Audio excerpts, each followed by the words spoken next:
Hi everyone, my name is Yuhan. I am one of the social science tags. Hi everyone, my name is Herrera at Tenorio. I'm one of the other social science tags. Welcome to the 2021 Social Science Cornerstone presentation at Governor's School East. The students have been preparing for 4.5 weeks for this research presentation, and we're super excited to present to everyone, so I hope you all enjoy it.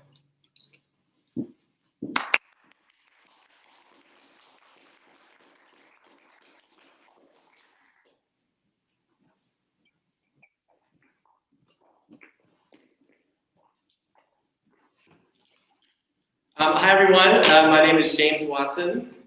I'm Cooper Hyldahl. Today we're going to be talking to you about partisan gerrymandering. So our group's question is, how can the United States eliminate partisan gerrymandering in congressional elections? So the methods we use, we first researched what gerrymandering is and how it's been used historically in the US. Then we looked at some judicial involvement and how the courts have intervened in the past. And then lastly, we used that information to look at new ways of how to stop gerrymandering and how to make the system more fair for everyone. So let's first talk about what gerrymandering is. So Cornell Law Institute defines partisan gerrymandering as when political or electoral districts are drawn for the purpose of giving one political party or group an advantage over another. We've gone a step further and simply defined it as rigging the game, essentially what gerrymandering is. So how redistricting works, gerrymandering is the process that works redistricting. Redistricting is when states draw their congressional district map based on decennial census data every 10 years. And the districts are to be drawn based on a proportion of population with equal population in each. That's the one person, one vote rule from Reynolds v. Sim in 1964. This is the current North Carolina district map, if you're curious. This is the official North Carolina state legislature language on redistricting. They say that pretty basically that they redraw the maps based on population, but it's interesting in this sentence down here, they say that due to legal challenges, there's often mid-decade redistricting activity as well. In this sentence, they basically admit that they often gerrymander, and because of that, they have to change the map. So they're pretty open about it here. In NC, more specifically, the North Carolina State Legislature draws the maps. They submit those maps to approval in both chambers of the legislature. But unlike most states, the North Carolina governor cannot veto the legislature's proposed map. And there is no law requiring public input on redistricting. There have been opportunities in a couple of past years to do so. More of NC's storied history with gerrymandering. In 2016, the proposed map had a 10 Republican, 3 Democrat split, which is obviously wildly disproportionate because NC's partisan makeup is far split more evenly. And then the guy in charge of this process, his name was David Lewis. Yes, David Lewis said very plainly that his goal was to use political data to give his party a partisan advantage. Very blatant about it. So this is a little bit of gerrymandering in action in regards to maps. You can see that when Republicans draw it, they have more seats in Congress. But let's talk a little bit about how the courts play a role in overseeing this process. All right, the judicial involvement when it comes to gerrymandering. So in theory, gerrymandering violates 2 amendments, the 14th and the 15th. The 14th protects as an equal protection of law and it protects your life, liberty, and property. The 15th protects your right to vote. Our first Senate president we chose is Shaw versus Reno. North Carolina wanted to guarantee black-only districts, so they wanted African American representation in Congress. And 5 North Carolina residents appealed this, say that wasn't constitutional. So in a 5-4 vote, they decided this violated the 14th Amendment because it separated people by race. The next set of precedents is Shelby County v. Holder, which prior to Shelby County v. Holder, you had to have pre-clearance before changing your voting laws. And so Shelby County felt that Congress was bound and that it was unconstitutional. So in a 5-4 vote, they concurred with Shelby County that this clause of the Voting Rights Act was unconstitutional. This really opened the gerrymandering floodgates because they did not have to have pre-clearance for the Justice Department. And so this kind of essentially gutted Section 2 of the Voting Rights Act. Our final piece of precedent is Richard versus Common Cause, a fairly recent case. In 2019, residents of North Carolina, one of the representatives of North Carolina felt that federal courts were overstepping their bounds when it came to partisan gerrymandering cases. And so in a 5-4 decision, they said that the court had no jurisdiction when it came to deciding partisan matters. When it comes to addressing issues, the court doesn't really have a test when it comes to determining whether there is partisan gerrymandering. Gerrymandering has a perplexing topic that's stumped the judicial system for years. So we have some solutions that don't include the judicial system, but more Congress. All right, we've heard all the problems, time for some solutions. So one solution being proposed is multi-member districts. So this blue map of Georgia here, it has 14 districts. Each district elects one person. In the purple map, there's only 4 districts, but each district elects 3 different people. So in the blue map, if there was a, say, 51 to 49% split, the 51% winner would get all the seats, and then only one rep in the whole 49%, but have no say in the government. However, in the purple map, if you had a 51-49 split, the 51% party would get 2 seats, and the 49% would get 1 seat. So it's a bit more fair, and it allows for protection of the minority. And so Illinois had this system in place before 1892, and it allowed for a lot of diversity in ideology in the members of the Illinois House. So if you see on this side, there's a lot of variance in ideology because people could find a little niche spot in their district and only win that number of votes, but still get a seat. However, when they got rid of that practice, the ideologies became much more similar to the rest of the party because they had to match the party platform to win a seat. So take that as you will, whether it's a good thing or a bad thing, that's up for you to decide. Another solution is commissions. Lots of states, all the states in yellow, use commissions to, or not all states, but a lot of states in yellow use commissions to decide their maps. But not all commissions are created the same. So in Arizona, the commissions are very fair. The courts pick 25 nominees, and then the state, house, and senate minority and majority leaders get to pick 1 person. And they all get together and pick a 5th person. So there is no partisan lean of the commission. That's a very fair process. However, in Utah, the government gets a pick, and there is no nonpartisan member of the commission. So the commission tends to have a partisan lean. This can be seen in the 2 maps. So in Arizona, the maps are very evenly split. However, in Utah, Republicans won all the districts. So that brings us to our final solution, simply having fair maps. So we made this map here in North Carolina, and some cool things about it. It has 4 competitive seats. This blue one here, the teal, the light blue one here, the yellow one, and the pink one. So they're all within 10 points and can be won by either party in a wave here. And so there's 3 majority-minority districts. That means at least half the population is a minority group, and North Carolina is typically African Americans. And so those districts are the brown one, the yellow one, and the lime green one. Lastly, it has 2 40% or more minority districts. And so those districts give a significant chance for a minority to get elected, but based on population constraints, we couldn't do a majority. So as for election results, in the governor race in 2020, Roy Cooper won the state by about 4.5 points. So we wanted to give him 8 districts to Dan Forrest's 6. So here he flipped the suburban district around Charlotte, but then narrowly won it, which gave him a majority of congressional seats.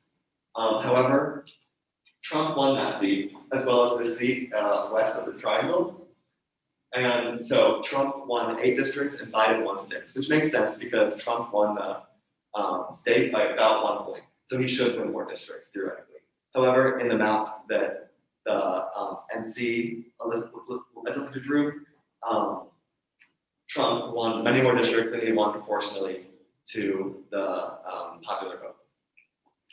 And so if us 3 can agree on a fair map and trust me, we all have very different opinions on things. If we all can agree on fair maps, then why can't the North Carolina State Legislature do that?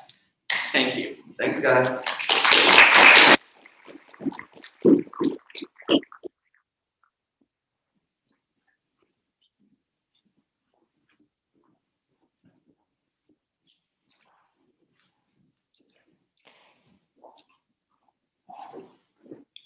Hello, my name is Tejada, I'm Bashengezi. I'm Sufia Farooqi.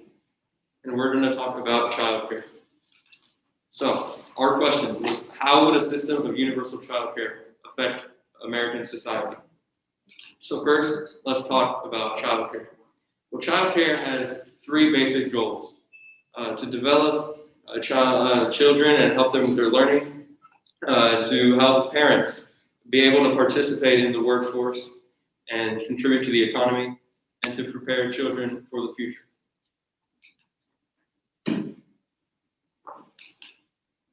But there are a lot of problems in our flawed system. So for the first thing, it's expensive. The Department of Health and Human Services said that it should cost no more than 7% of a family's income. But many working class families pay from 9 to 22% of their income, which is a lot. There's low access to good quality childcare, and workers are not fairly compensated for their hard work in the childcare system. Workers are not fairly compensated for their hard work. Regardless of income, over 50% of families find it somewhat difficult or very difficult to find good childcare. Even with incomes over $75,000, many find it very difficult to find good, affordable childcare. So here's a short video. Alicia and Craig needed an early care and education program for their 2-year-old son, Jaden. Eventually, they found a suitable child care center nearby that offers a nurturing environment for Jaden and is open while they're at work. But it costs nearly $10,000 per year. That's more than a mortgage in most states. Even though they're paying the average price for child care, it's a financial burden, and now they're expecting a second child. Meanwhile, Jaden's teacher, Sonia, is worrying about how to put food on her own table. Even though she has a bachelor's degree, she earns less than $15 an hour. In fact, more than half of childcare workers and nearly half of preschool and kindergarten teachers reside in families that utilize public assistance. So, who does this affect?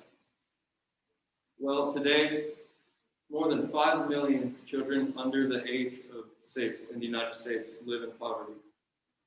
This extra financial burden on families is unnecessary and very challenging.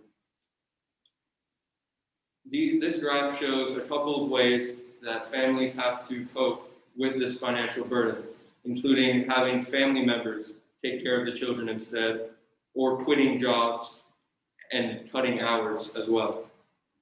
So, what if this financial burden wasn't on these families? What would be different?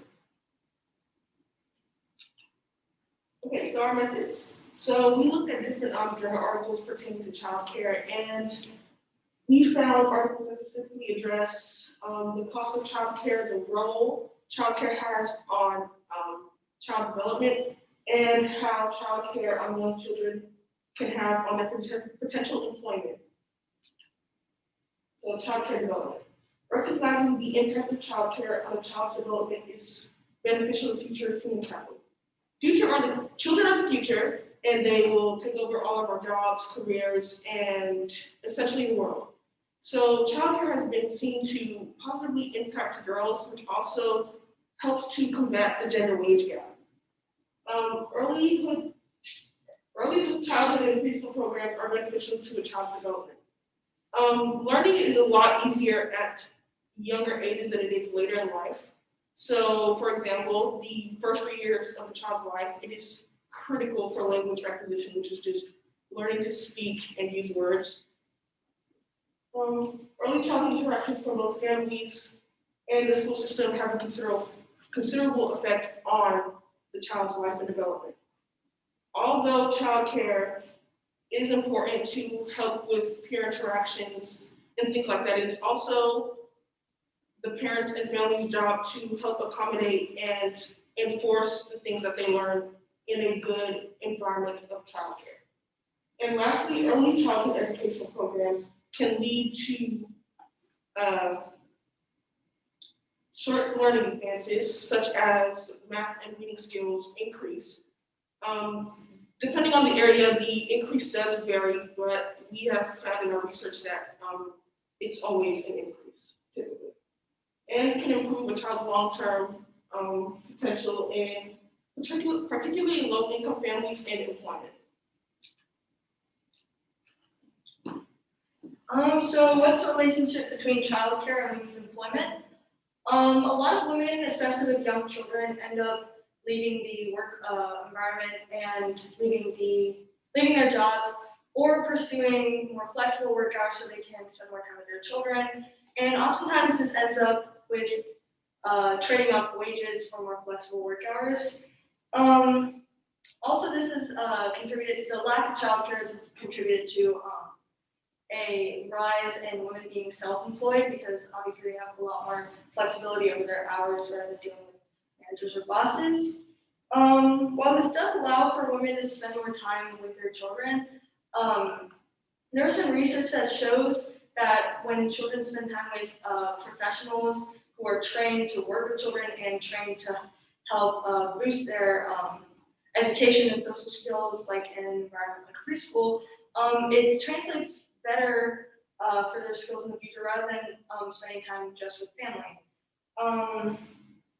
Also, there's a financial burden, as Louise talked about, and this oftentimes affects low-income families, single-family households as well. So thinking about whether we had a system of childcare, a subsidized system of childcare, it would allow for low-income families to get the same access to expensive and hard to get childcare as higher-income families. Putting their children in childcare would allow these women and families to probably be able to provide for their families better anyway. So it seems like one.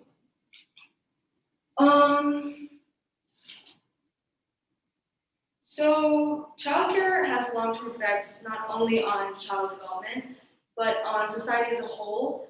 There's been research that shows that children in childcare from a young age can make higher wages when they grow up and contribute more back into society.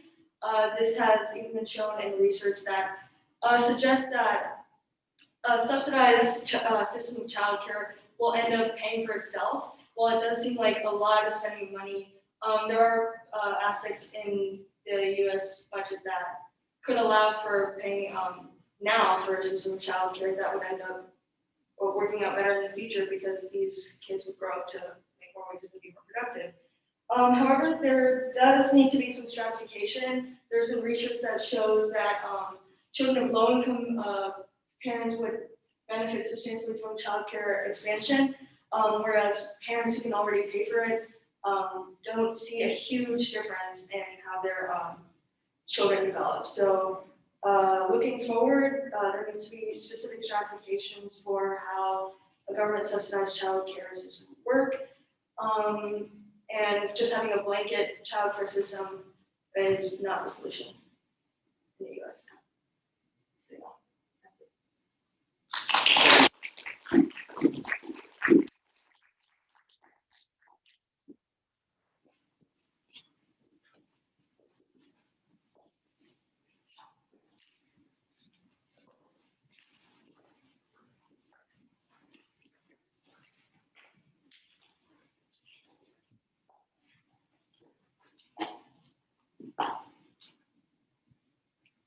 Hi everyone, my name is Janani Sundaram. My name is Geethika Korrapati. And I'm also Kevin Wrenn.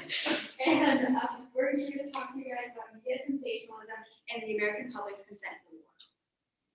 And our research question is basically, how does media sensationalism contribute to the American public's consent for war? So we've split our presentation up into 3 parts. So first we're going to go over key concepts that are essential to understand for the remainder of our presentation. And then we're going to see how these concepts can be applied in both history and current day. So first, let's go over key concepts. So consent for war is fairly self-explanatory, but it's basically the warrant or approval for conflict. And then media sensationalism is the use and presentation of content designed to cause interest or excitement. So this can include vivid illustrations, multi-column headlines, and big bold letters. And the next term is racialization, which is used to refer to social relations in which racial meanings are attached. So this basically means that it's the act of applying a racial character to something or someone, and this can be both conscious or subconscious.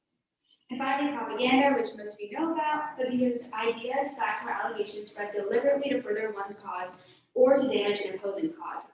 So basically, this can be manipulating words, so by either highlighting certain facts or omitting others in order to further your point. Okay, so next we'll be looking at the American private media model. In their book, Manufacturing Consent, Herman and Chomsky delineate 5 key filters that determine the media's political bias and slant. And the first is the ownership of the media. The second is the funding sources. The third is the information sourcing. The fourth is flack, which is just essentially negative response. And the fifth is anti-communism or fear ideology as a means to preserve order and structure. And you're probably wondering, what is Marvel Avengers doing up there? Well, Marvel has a lot of parallels to the American government. And so naturally, it gets a lot of its information from the Department of Defense. And the Department of Defense, while not funding Marvel, it supplies them with information and access to the information. And of course, this would work to further American interests through their entertainment. And while not funding, it does meet the third filter of information sourcing. But nothing to feel guilty about, I'll still be watching Marvel movies. And then from this quote, basically in sum, it's saying that the American media model is unique. And this is because it often takes an adversarial stance, criticizing government and the government's actions. But even in this criticism, it's often limited to whatever the elite or the people who have control over the media and influence the media's consensus is. So now we're going to look at these concepts in a historical context. So a prime example is the Spanish-American War. So we're going to look at 2 aspects of the war, yellow journalism and the Delone letter. So yellow journalism stemmed from the competition between Joseph Pulitzer and his New York World publication and William Randolph versus New York Journal publication. So yellow journalism entails that sensationalist style of newspapers, and the epitome of yellow journalism was in 1898 when the USS Maine sunk in Havana Harbor. So both Hearst and Poulter are very anti-Spanish, so they made it seem as if the Spanish had plotted this explosion. And so this outraged the American public and provided the government with the so-called consent for war. And the second example is the Delone letter, which was written by the Spanish ambassador Delone, and it criticized President William McKinley, and he basically characterized him as a weak president. And so Cuban revolutionaries intercepted the letter and then gave it to Hearst, who then published it in his newspaper in February of 1898 with the headline, "The Worst Insult the United States has had in history." And so while the letter was critical of the president, it was nowhere near as bad as this headline suggested. And so this made the people super angry because some Spanish guy was basically criticizing their president. And so just 2 months later, in April, the US government finally declared war. And so these are examples of yellow journalism. You can see the vivid illustrations, the big, bold typography, and then on your right is the Delone letter. Okay, so next, the Vietnam War. The Vietnam War is a prime case of flack or negative response impacting and influencing media bias and slant. Initially, when the war had begun, there was little to no broadcasted dissent, and there were high approval ratings. And in 1965, there was near total editorial support for US intervention. And when the anti-war movement was covered in the media, it was always discussing their tactics, but not necessarily their views, which virtually and effectively excluded opposition and dissent in the media. However, as the war progressed, there was an increasing amount of anti-war sentiment among the elite who have control and influence over the media, and they begin to view the Vietnam War as a tragic mistake that was proving to be too costly to continue. And so this broadened the domain in which the media could criticize and debate the US's intervention in the Vietnam War. And if you look at the graph here, when the Tet Offensive happened, the red line, which is disapproval rating, started to increase drastically while the approval rating started to decrease. And here's some pictures of the media during the Vietnam War during that era. So right here to your upper left, we have 2 pictures that are basically editorial support of the Vietnam War. And to the bottom left and the upper right, here's some famous anti-war pictures that were basically, that led to the huge drops of approval for the Vietnam War. And then one to the bottom right, it is a picture of the documentary In the Year of the Pig. In the Year of the Pig was a very controversial documentary because it released in 1969 in the middle of the Vietnam War. And basically the main message of this war was to basically say it was anti-war, and the main message was trying to describe and explain the capitalist machines and political machines behind the war, and how many of there was a military industrial complex basically going on because many of the war's motives were driven by industrial motives. And right now we'll go to current day examples. So basically the first current day example we have is the Afghanistan and Iraq war, which has been going on for basically all of our lifetimes. So first I'll be talking about the media warfare used by the American government. So right here, right after the 9/11 attack, with the Bush administration basically just went straight to work and established multiple organizations and institutions. So these bottom three right here, the Office of Strategic Influence, also known as the OSI, was established nearly 2 months afterwards. And then the U.S. British Disinformation Campaign and the establishment of the Global Communication Organization as well. So these three organizations basically, and along with the White House, had the main goal of correlating and connecting the Middle East, Iraq, Saddam Hussein, all with 9/11. So it gave this false sense of objective to the U.S. public of why the U.S. was actually in the Middle East, which was the war on terror, while the real objective of the U.S. was to secure the oil supply in Iraq. And also another thing was that the U.S. also kind of falsely accused and used propaganda to make it seem like Saddam Hussein in Iraq at that time did have weapons of mass destruction when in fact they didn't.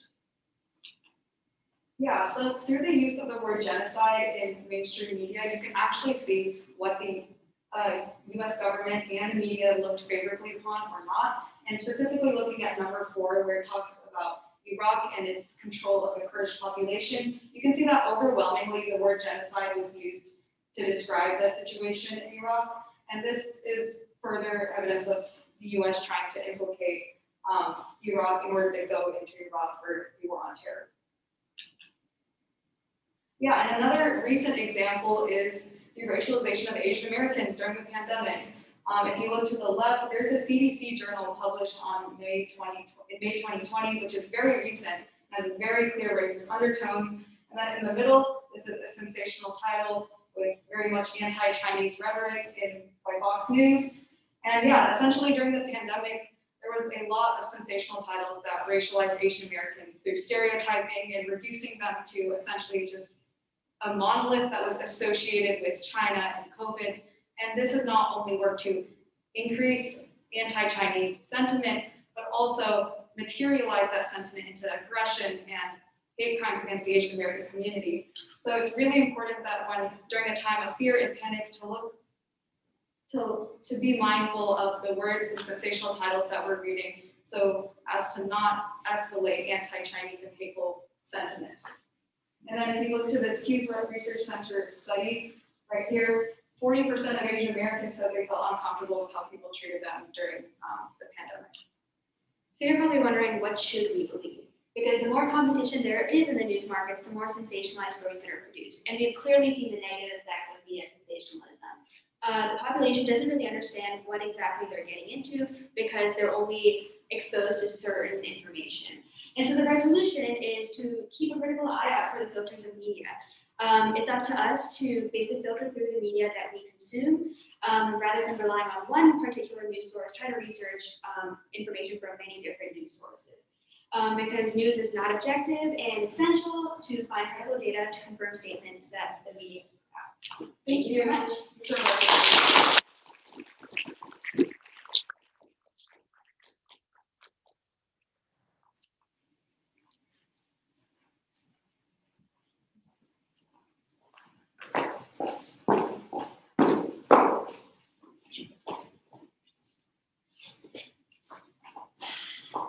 Good afternoon, everyone.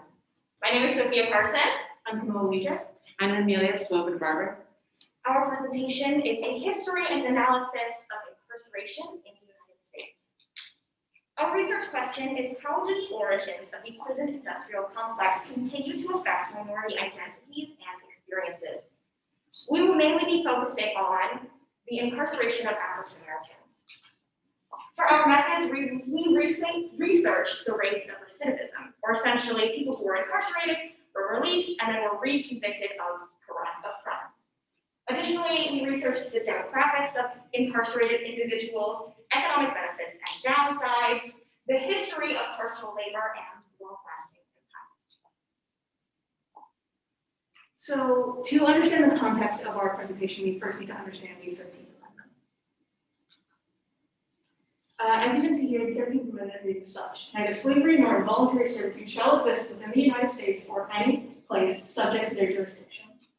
However, those of us familiar with ellipses are aware that there is a missing phrase there: except as punishment for a crime where a party shall have been fully convicted. This effectively means that in the United States, if you have been convicted of a crime, you are subject to slavery. The 13th Amendment plays a big role in the origin of the prison industrial complex. But before we get into it, let's define it. The Encyclopedia of Diversity and Social Justice describes the prison industrial complex as a practice of incarcerating people for the purpose of punishment. However, others would describe it as the increase of prisons due to profit rather than the need for rehabilitation. With the profit incentive in mind, let's look at the post-Civil War South. After the Civil War, the South was crippled both agriculturally and industrially. Sherman's march to the sea destroyed a lot of the agricultural elements. Plantations were burned, fields were salted and burned, and a lot of factories as well were destroyed. So the South really had no ways of, accumulating wealth. And additionally, because of the end of slavery, there was no large labor source, which was very important for making money. As you can see from the quote, without former slaves, the South was agriculturally and economically crippled. This leads into the solution of sorts, the origins of convict leasing. From an economic standpoint, convict leasing replaced this lost form of labor, and societally it perpetuated the second-class status of people of color, continuing to dehumanize and disenfranchise. Later in this presentation, we'll talk more on the disenfranchisement caused by incarceration. Additionally, it caused no ability for Black people to accumulate power, economic growth, or anything like that. As we can see in these two images, the similarities are painstakingly obvious. Convict leasing essentially became a new version of slavery. This quote reads, by 1900, the South's judicial system had been wholly reconfigured to make one of its primary purposes the coercion of African Americans to comply with the labor demands of whites. And at this time, 70% of some states' annual revenue came from convict leasing. Now let's talk about one of the main contributing factors of the prison industrial complex, which is mass incarceration. The Gale Encyclopedia would describe mass incarceration as the increase of people within prisons beginning in the 1970s. In this graph, we can see it represents what the Gale Encyclopedia was talking about as the increase of mass incarceration after 1970s. This quote describes how mass incarceration is involved within the prison industrial complex, basically saying if mass incarceration benefits the prison industrial complex, then it will continue regardless of reforms. In this graph, we can see how the rate of incarceration based on race is vastly disproportionate, seeing how it continues in its history of racism. Now let's talk about some of the misconceptions about mass incarceration. According to the Prison Policy Initiative, only 9% of people are actually held in private prisons. This means even though private prisons contribute to the prison industrial complex, they are not the root of the problem and therefore should not be the focus of reforms. Furthermore, the community supervision, like parole and probation, are not the answer to overcrowding of prisons, because 2 out of every 3 released prisoners will return to prison after 3 years. Though it is thought that prisons stay running because of the selling of cheap labor, it is actually the prisoners who keep it running. They are responsible for cleaning, cooking, and even fixing the prisons every day, and are paid criminally low wages if they're paid at all for their work. With the exploitative nature of the low pay that prisoners receive for, upkeeping prisons, let's talk about capitalism and slavery. The boom in carceral punishment obviously leads to a boom in prison labor, and the exploitative nature of that hasn't changed at all, as seen by this graph here. Even the highest wages that these prisoners are making, $5.15, does not come close to minimum wage in this country. The minimum wage they are owed as laborers in the United States. And on the lower end, they're being paid literally $0. Objectively slavery. Continuing on the thread of exploitation, prisoners are incapable of unionizing, which means that even if they wanted to, which I assume most of them would, they are incapable of arguing for the minimum wage they are owed. Additionally, prison labor takes away jobs from non-incarcerated individuals, especially in the manufacturing sector. People manufacturing things like engines, for example, are losing their jobs to people who are being paid significantly less than them. And from a business standpoint, this makes sense. We want to look for the cheapest possible labor. Additionally, prison labor doesn't really provide that much of a decrease in recidivism. In a study done by Florida State University in collaboration with the Department of Justice, it was found that only actually less than a % difference between people who participated in work release programs and those who didn't return to jail. The difference was very minor. And as we can see from this graph, it exacerbates poverty, as this displays the lost wages from people being incarcerated. Now I'm going to show you two photographs. This photograph was taken in 1903, about 40 years after the end of slavery, and the second photograph was taken in 2017, 4 years ago. Looking at these pictures in tandem, what has meaningfully changed? What has the United States done to actually fulfill the promise of abolition in this country? The answer is nothing. Let's move into the social effects of the prison industrial complex. Let's take a minute. Let's look at this graph. There is no state in the United States that does not have restrictions for incarcerated people. North Carolina alone has 965 restrictions. The lowest is Vermont with 319. And the highest, clearly, Louisiana with 2,218. Roughly 50% of these restrictions after incarceration are for employment. How are people supposed to escape this system if they can't get jobs? Let's talk about stereotypes. In urban areas, there are approximately 26 to 37% more Black women than Black men. In 2008, former President Obama gave a speech on Father's Day. During this speech, he spoke to Black men, encouraging them to be more present. CNN and the New York Times lauded this speech, but none of them acknowledged the role of incarceration. How are Black men supposed to be present if they are in prison? This leads to the stereotype that Black men are just absent fathers. The mass incarceration of people of color is a big part of the reason a Black child born today is less likely to be raised by both parents than a Black child born during slavery.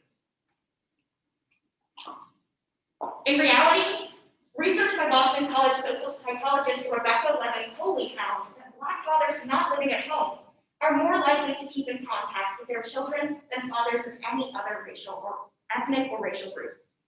This is just a stereotype, and it's reinforced by the media and by mass incarceration. Our second stereotype is that Black people are just lazy. They don't want to find jobs. They don't want education.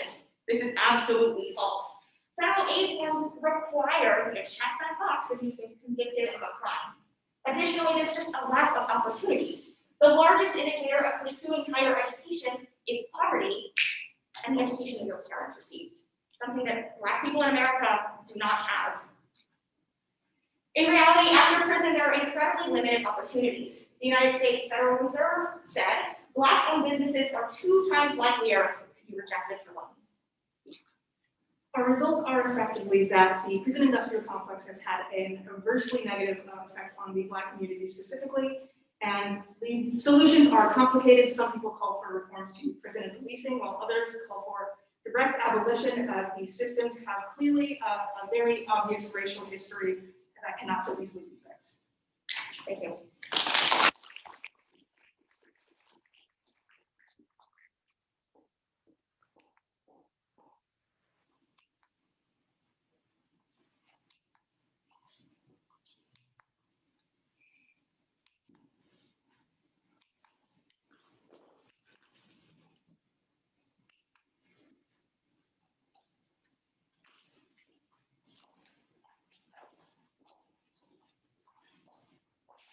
So I'm Isabella Sibaja. I am Mendez. I'm Evelin Munoz. And our question is, how does religion impact government functions and societal outcomes? So in order to answer this question, we decided to take a look at two countries. The first is Mexico, where Catholicism is the main religion. And the second is Lebanon, where Islam and Christianity are the two main religions. So we'll go ahead and start with Mexico. So Catholicism was first introduced to the region in the mid-16th century due to Spanish colonization. But by the mid-1800s, however, the church had become so powerful that changes were made to the Constitution to separate the church and the state. However, Catholicism is still very prevalent in both Mexican society and politics to this day. As you can see from this graph, nearly 4/5 of Mexicans identify as Catholic, making it the most prominent religion in the country by far. And this is a quote that explains what it's like to be a non-believer in Mexico. I especially like the line, "It impregnates everything. My worldview, my view of politics, my view of women, of education, of literature," because I think it does a really good job explaining just how prevalent Catholicism is. Okay, so we're gonna start off with the religion part of it. Lega, so she is Virgin Mary. She first appeared in 1531 with the Spanish colonial administration coming. The weird thing is about this is that she appeared to an indigenous guy in the same spot that they used to adore their Aztec god named Donatien. So this could be argued that it was a way to encourage the replacement of Lady Guadalupe from their original god. So then we also have these Catholic priests. They were very active in independence. They caused a lot of the revolution to be going on. If you look at Mexico right now, they're all over in churches, the streets, school names, everything. Okay, so we're talking about the constitution of Mexican federal states. They were divided between two strong central governments. Two factions. Either you were federalist or you were a strong central government. The federalists were those who were liberals and in control of a conservative Mexico City. Meanwhile, the conservative centralists were those who preferred the role of tradition, and they drew allegiance to the clergy. They were normally like military people and those who were landowners. In the new constitution, they took Catholicism as their official and unique religion. It says there specifically that just laws and prohibit the exercise of any other. So they basically just wanted that religion in the country. Fast forwarding a couple of years after that format. So there were these three liberal expatriates called Juan Ignacio Comonfort, and Benito Juárez. Benito Juárez, all of them, they wanted to bring in this liberal revolution going on to Mexico, so they waited for Santa Anna, the current president, to be in a weak spot.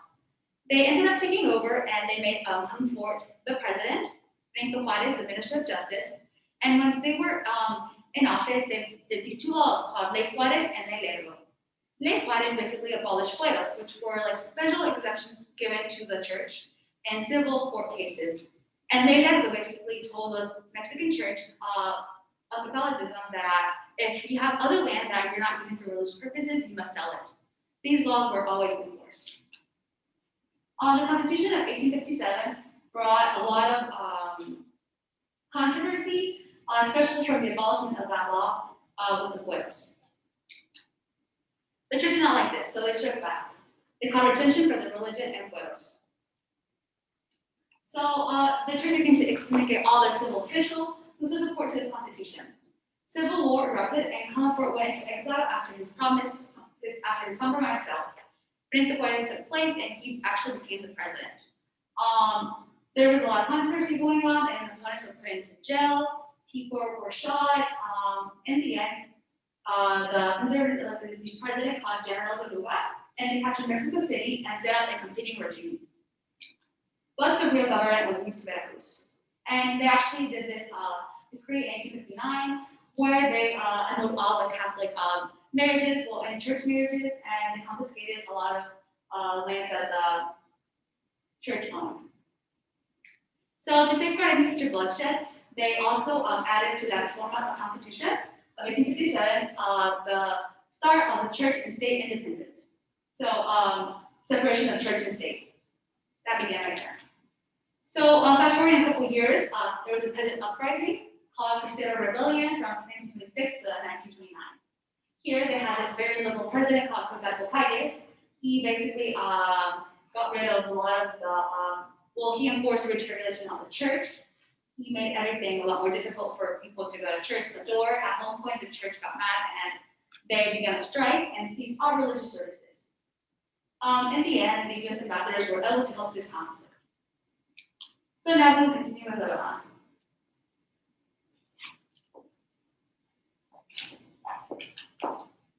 So really brief history of religion in Lebanon.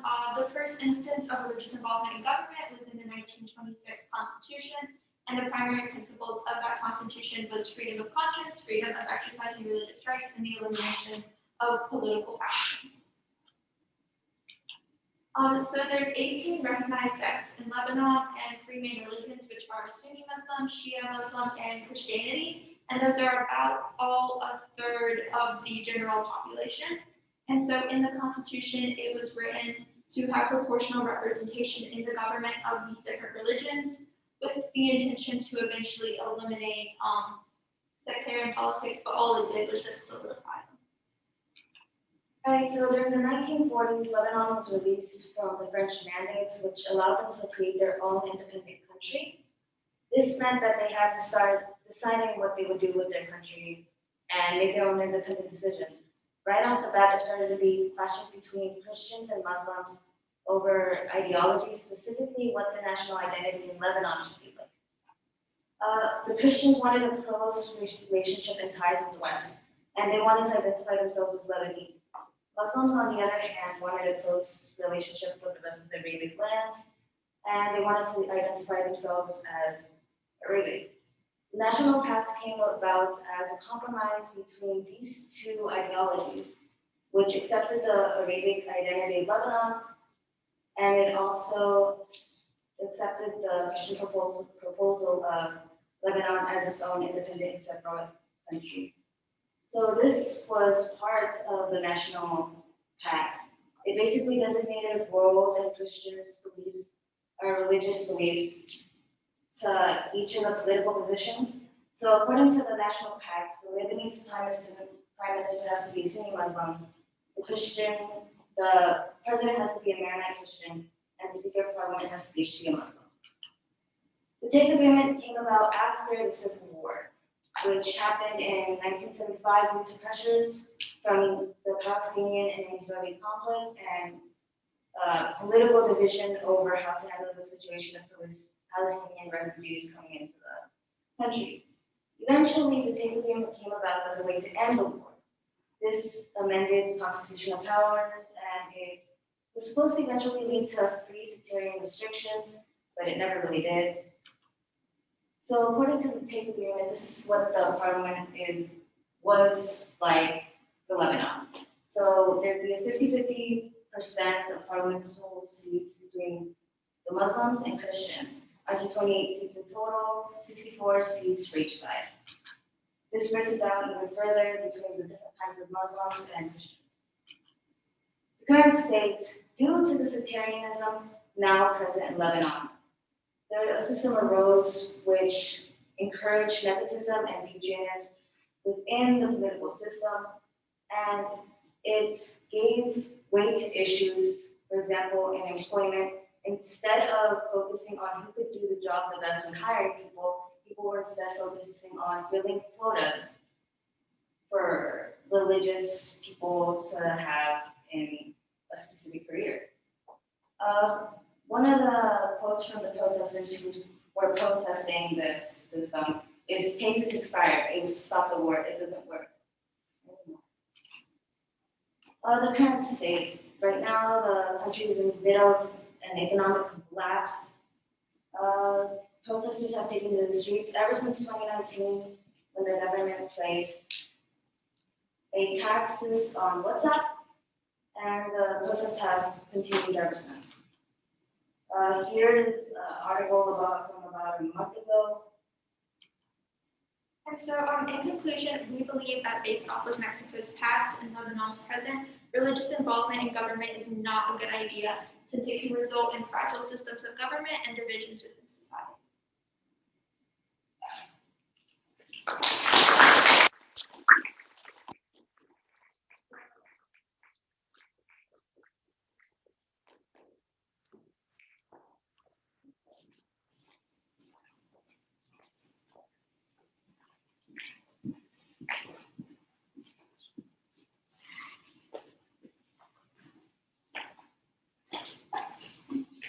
My name is Julian Bennick.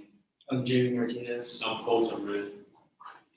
This is PTSD, the soldier's mental battle. Our research question was, what are the social and systemic barriers preventing the diagnosis and treatment for PTSD in American veterans/military members?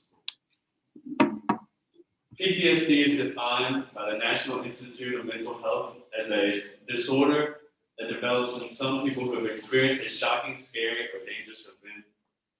The American Psychiatric Association defines it as a disorder that may occur in people who have experienced or witnessed a traumatic event such as a natural disaster, serious accident, terrorist act, war, combat, rape, or have been threatened with death, sexual violence, or serious injury. What can cause PTSD? PTSD, although many people connect it to war veterans, it can happen to just about anyone. Here are some of the reasons people are diagnosed with PTSD. Combat exposure, physical abuse, sexual violence, physical assault, someone threatening you, or an accident. Trauma is hard to define for everyone because trauma can be different for everyone. According to the American Psychiatric Association, PTSD affects approximately 3.5% of U.S. adults every year. About 1 in 11 people will be diagnosed with PTSD. Also, women are twice as likely to have PTSD more than men. Symptoms of PTSD. So first, we're going to start with the negative impacts on your thought and mood. Having negative thoughts about yourself and other people around you. Then there's intrusive memories, which are recurring unwanted memories of the event. You have physical and emotional changes, which is when you get scared really easy and you're always checking your surroundings for anything dangerous. And then there's finally avoidance, which is finding yourself actively or subconsciously trying not to think of the event. And then you're avoiding people, places, or even things that you used to like because of the event. Diagnosis of PTSD. The diagnosis of PTSD requires exposure to an event involving actual or possible chance of death, violence, or even serious injury.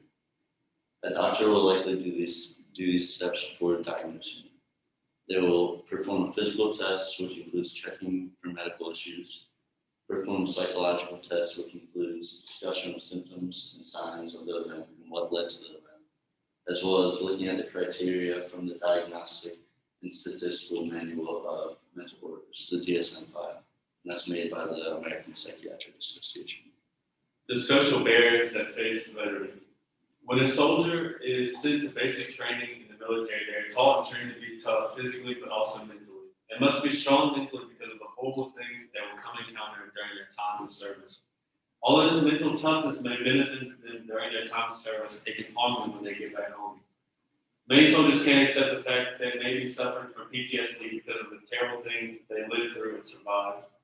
Too many a mental health disorder can't compare to fighting out on the battlefield, even though it poses the greatest threat to their personal lives. Soldiers may recognize that they have symptoms, but just see it as a small scar left from their service. Ultimately, it can be categorized as a danger of stigma on military veterans. This is Colonel Greg Gadsden's experience with PTSD. Army Colonel Greg Gadsden was blown out of his passenger seat by a roadside bomb. He was in Baghdad for 2007. His physical injuries were so severe, doctors assumed he would suffer from post-traumatic stress disorder, but he was too embarrassed to accept it. Why did you find it so hard to really believe that you had post-traumatic stress? It was not something that I could identify with. You know, as an athlete, as an officer, as a leader, we're trained to override pain, to override doubt. Both his legs were amputated above the knee. He had permanent nerve damage, limited function in his right arm. Gadsden underwent 22 surgeries. He was in rehab for 18 months. His abilities greatly diminished from his college glory days.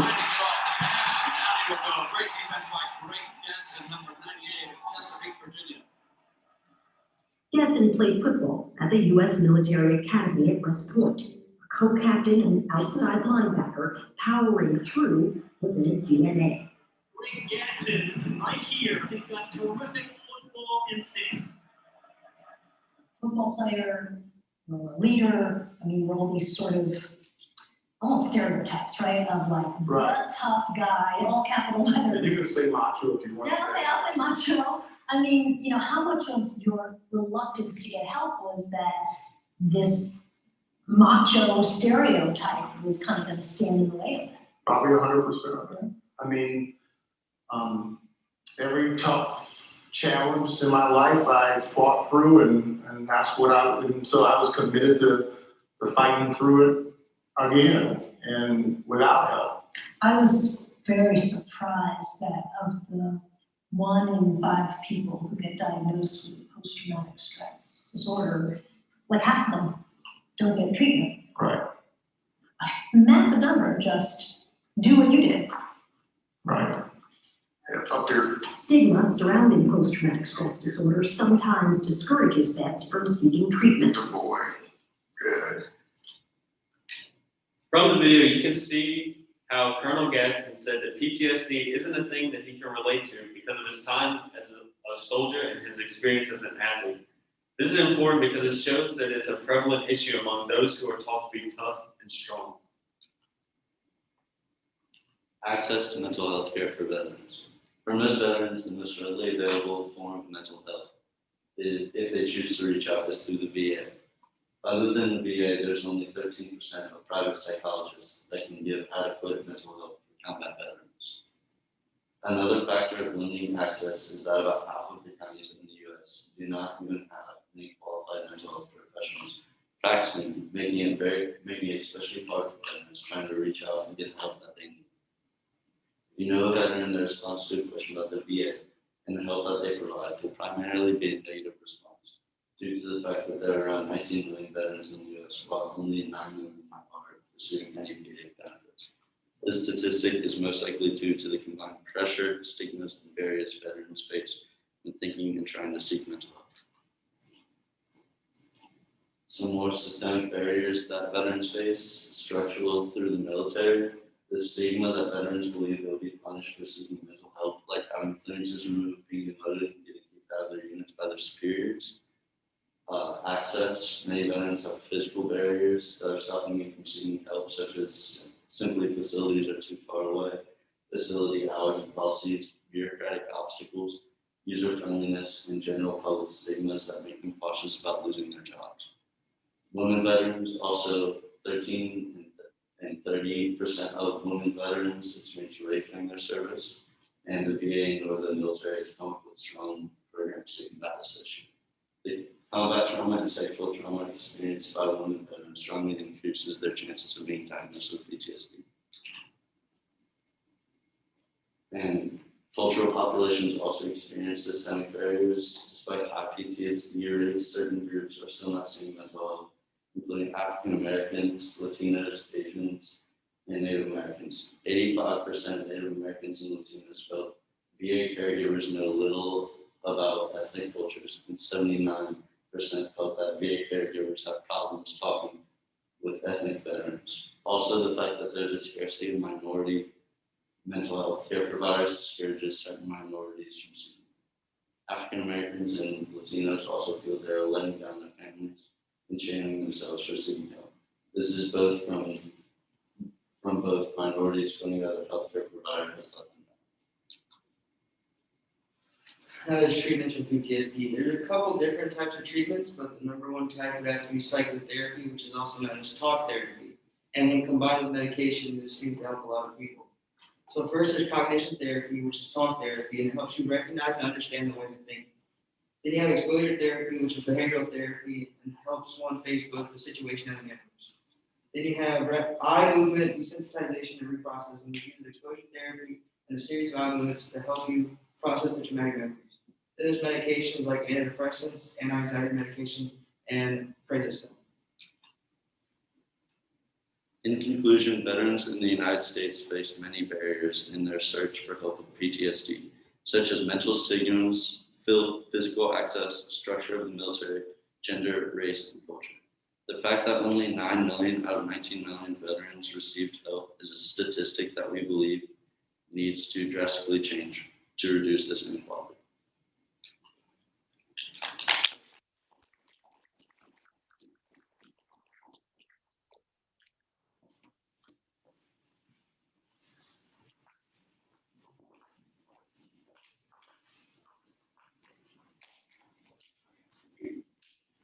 Good afternoon. Our topic today will be pharmaceuticals and marketing in America. Your presenters today will be Patel, Jamie Guilford, and Sally Brown. I want you to think for a second. How much money do you think an average American spends annually on medication? The U.S. alone spent over $300 billion on medication last year in 2020. And Americans spend more on prescription drugs than anyone else in the world. And the average American spends about $1,200 per person per year on prescription drugs. And over the years, there has been a large increase in how much Americans spend on medicine each year. And drug spending in the U.S. is at an all-time high right now and will continue to rise. And we'll be comparing U.S. drug expenditures to Canadian expenditures on drug prices. So also think about how much you think Canadians spend on medication each year. The average Canadian spends $450 a year on prescription drugs. And as you can see from our chart over here, there's a large price gap between drug prices in the U.S. and Canada. So, seeing these spending discrepancies, we narrowed our research question down to why and how American pharmaceutical companies use marketing practices to maximize their profits. Okay, so how did we answer this question? So our methods, basically, we started off by researching the motives behind many American pharmaceuticals and why they maximize their profits so much. The next thing that we did was research some marketing practices that they use to maximize their profits. And then the last thing that we did was propose solutions to alleviate some of these negative effects. So we wanted to start with the why, and so we're researching what the biggest motive is, and we found that to be money. So American drug prices are about 4 times more than prices in comparable countries. There was a research study done on hospitals in America, and it found that hospitals market prices anywhere from 100 to 999%, and the largest chunk of these hospitals, which was around 20%, marked up the prices from 200 to 299%. In Canada, insulin costs around 1/10 of what it does in America for the same formula and size of vial, and everything's the same, just the price is different. From the year 2002 to 2019, American spendings went up by around $300 billion on healthcare. Okay, so now that we talked about why many pharmaceutical companies maximize their profits for money, we're going to talk about some of the marketing practices that they use. We're going to start off with packaging. Okay, so how many of you have ever used eye drops? Okay, yeah, a lot of you. Okay, and then how many times have you ever overfilled your eyes, accidentally put too much, and then you have like medication all over your face? A lot of times, right? Every time. Yeah. Okay, so that's actually not your fault. Many drug companies that create, manufacture, and sell eye medications in a bottle actually design it so that the typical eye drop is larger than what the average human eye can hold. Some eye drops are so large that if they were filled, for every time you took one, you would just throw another one in the trash. So why did they do this? Well, more money. The more you waste product, the more you'll need it. So that means you'll go back into the store and buy more, which means you'll get more back. So we know that their motivator is money, but it's also important to note that companies need money. So they need it to pay employees, further research and development to make new drugs or improve existing drugs, and to maintain the factories that they make the medications in. So yes, they are getting a profit, but they're also using the money to keep the company going. So another way that they use marketing is through television commercials. So we have an example of one of these here.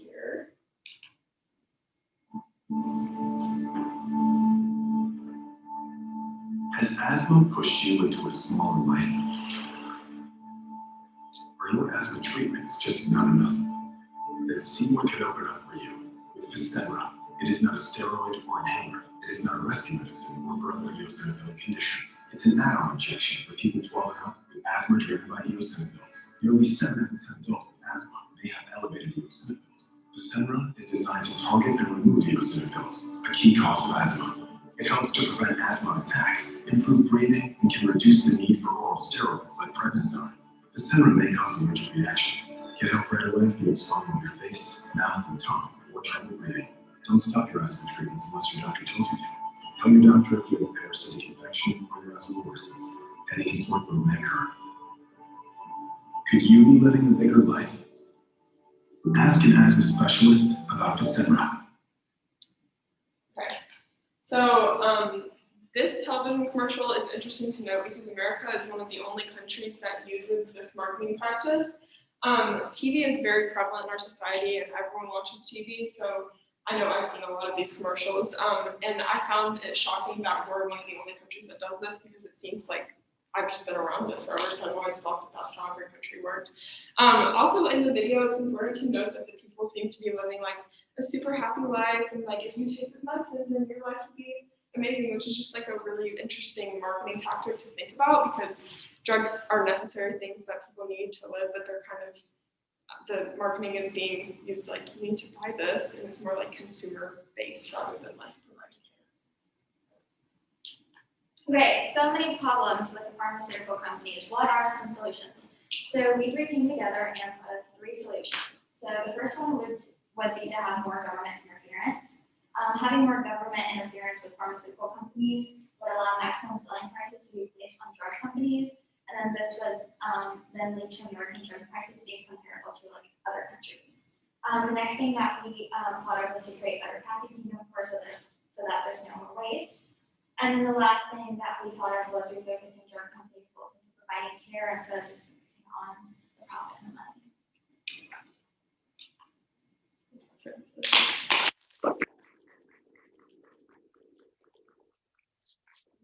Questions? Okay.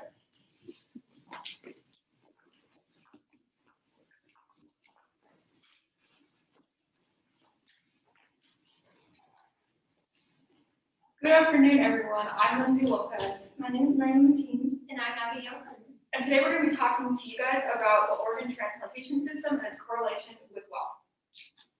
So beginning with our methodology, in order to reach our conclusions, we conducted our research through a scientific lens and included information from several peer-reviewed journals accessed by Meredith College through websites such as Gale and Statistica. And we also prioritized papers from credible universities and institutions that specialize in research. So the first topic we'll hit on before we figure out its correlation with socioeconomic status is how exactly does the organ transplant system work? So for our research, we decided to focus on the United Network of Organ Sharing as it is the most prevalent in America. UNOS has a pretty specific step-by-step process as how people can get transplants. This starts with acceptance as a candidate and then transitions into legal screening, which focuses on blood type, height, weight, and other medical factors for matching organs. This then transitions to geography basis and children. Children are prioritized in organ donations because their organs are smaller and they need organs faster because of this. And geography is prioritized because an organ must be transplanted at least 3 hours after it is removed from the body, which means that if you are closer to an organ transplant center, you will get an organ faster.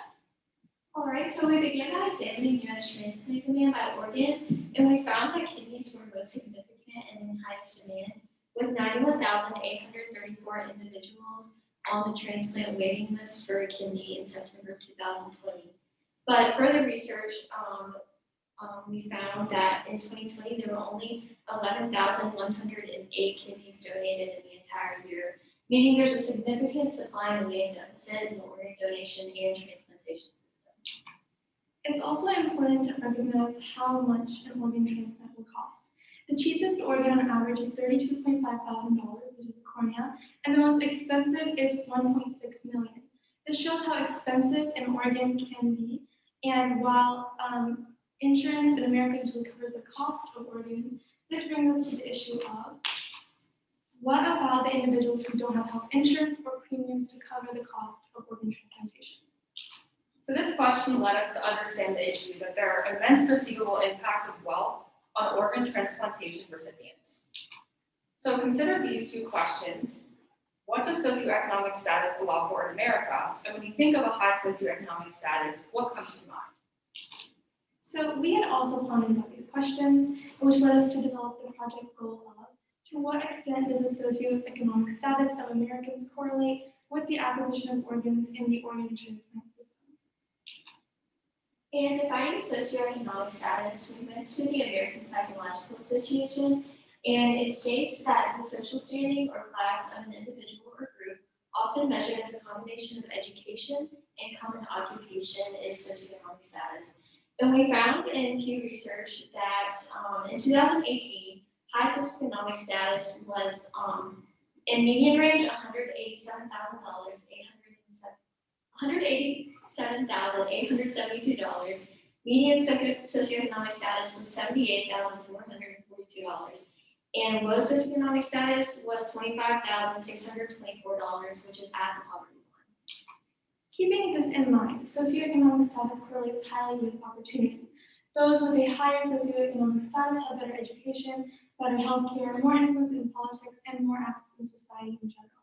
In contrast, those with a lower socioeconomic status have poor healthcare, as the jobs they usually have do not offer them healthcare or healthcare premiums, which also means that they have a higher level of healthcare inequality. So in order to further investigate this issue, we look at a few case studies, and our first is from Dr. Raymond Gibbons with Columbia University. Here's a video of his research. We as physicians have a responsibility to minimize the impact of socioeconomic status on healthcare access. This study was done because we know that there are tremendous differences in access to transplantation across the country. We wanted to know about the impact of a particular policy called multiple listing, which allows people to place themselves on the waiting list of different transplant centers simultaneously. And so what we found is that people who engage in multiple listing, they generally do live in areas that have higher median incomes. They have higher education, they have multiple markers of higher socioeconomic status. All right, so to summarize Dr. Raymond Gibbons' study, he did a longitudinal heart transplant study from 2000 to 2013, and he concluded that zip codes with multiple listing patients were actually associated with higher median incomes than those on only one transplant waiting list. And therefore, we came to the conclusion that there is indeed a correlation between high socioeconomic status and having that ability to get on more than one list and being able to travel to places where those listing areas are. Hence, faster organ transplantation. So similar to the study in the United States, a study was done in Sweden that was investigating socioeconomic status and access to kidney transplants. And so the conclusion from this study is that socioeconomic status related inequalities do exist in the system, and people who had higher socioeconomic statuses had better access to multiple listings, like the previous study. So branching off of that study in Sweden, we actually found an American study called The Interplay of Socioeconomic Status on Kidney Transplant Access and Outcomes. And researchers actually found that socioeconomic status not only has to do with the actual transplant, but the complexities behind the transplant as well, including seeking treatment, evaluation, and listing. And it was found that Medicare-only patients have a 78% less chance of receiving a listing than people who have private insurance. As well as in 3 years after listing, patients with the highest socioeconomic status have almost 30% more chances of receiving a live donor organ than compared to the 13.5% chance for lowest socioeconomic status. And overall, it was found that the highest or fourth quartile socioeconomic status was associated with a low risk of waitlist mortality, meaning death while they're waiting for. And as you can see from this graph, which is from the same study, there is a 10 to 15% disparity from the years 1 to 5 after listing between the first class socioeconomic status and fourth class socioeconomic status. In addition, as shown by these graphs from the National Institute of Biotechnology Information, the individuals with the lowest socioeconomic status were half as likely to travel to a donation service area in the first place, meaning they would not get access to any organ transplantation.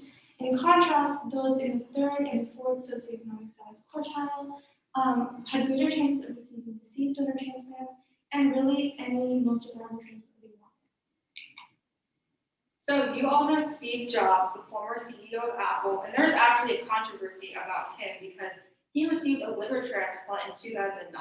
And many believe that he was able to receive his transplant faster than others because he was the sickest patient.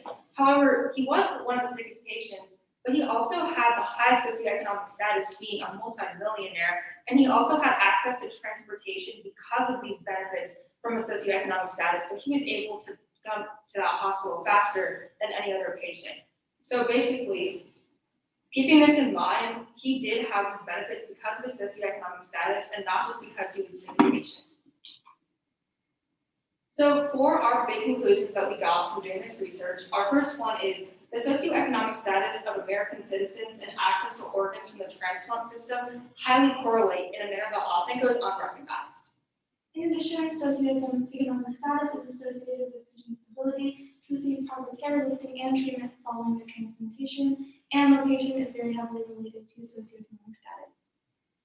And overall, our main conclusion was that a higher socioeconomic status allows for faster access to organs due to the multiple listing. So what solution can we pose for this problem? So I feel our solution begins in the healthcare field itself, applying accessible and affordable care to all in both rural and urban communities, and as well as ensuring that policies are created to avoid socioeconomic inequities in all organ transplant networks by citing the final rule, which leads to the organ procurement and transplantation network aiming to maintain equality within the system. Since we don't have time for questions, thank you all for coming.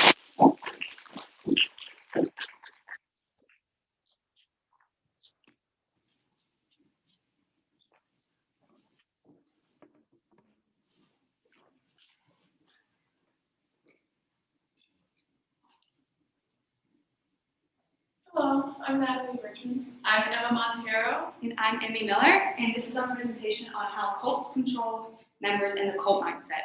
I do just want to give a disclaimer and a trigger warning that we do talk about suicide towards the end of our presentation. We started with the research question, how do cults use psychological manipulation to control members, and how does that behavior lead to extreme loyalty? So when we first started researching this topic, we had to use around 26 resources. We found that there's not a lot of information out there on cult conformity specifically, so we really had to look at cults and conformity separately to find similarities. From there, we looked at some of the major, most prominent cults in our history and found similarities between them. We also used keywords and found the limitations. Most research on cults is anecdotal from survivors, as most of the prominent cults are no longer around to study or were very private in their methods during their prime.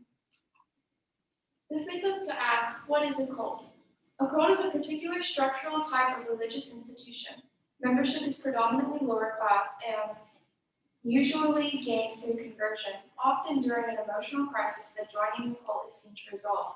Unlike other religious institutions, cults tend to be short-lived, primarily because of their social structure, an informal loose organization formed around a single leader's charismatic authority. Highly emotional services that lack a formalized ritual. This is a great definition because it talks about the way the structure of a cult works. However, not all cults are religious. When going about this question, we decided to start with the psychological possibilities. Because cults themselves are hard to study, we started with the idea of the group mindset. These were the three ideas that we found. The first is groupthink. This is when an individual accepts the viewpoint of the perceived consensus of the group. The second is conformity, the adjustment of one's opinions, judgments, or actions to be more consistent with the opinions, judgments, or actions of other people. Conformity can also include outward compliance and private acceptance. This is why we see some more traditionally intelligent members of cults, such as the Harvard graduate that can be found in the Branch Davidian group. And the final is in-group favoritism. A 1970 study showed that even when people are assigned to groups based on obscure requirements, they still show favoritism towards the members of their group. This can be problematic because the in-group of a cult is based on something that you hold highly valuable, such as your core beliefs or religion. The more meaningful your your core beliefs, and your in-group, the more your favoritism you're going to show. We started with the more physical aspects with the idea of manipulation. Cults maintain the agenda and beliefs of cult leaders through manipulation. The more extreme the beliefs, and the more convincing the teachers and leaders need to be. So this leads us to our first aspect of manipulation, which is the idea that the world is ending. Many cults use the end of the world as a way to gain control of people. So it also ties into groupthink, getting one idea in the heads of all followers. So the first example of this would be Jonestown. Jim Jones was under investigation and was close to being arrested. The members feared that their world would be over. The Children of God believed in earthquake fever. They thought a massive earthquake would hit California. It would fall into the ocean. They also believed in the Christmas monster comet and thought that would also come to destroy Earth. Heaven's Gate was very similar. They also believed in the Hyldahl comet. They thought it was going to recycle planet Earth.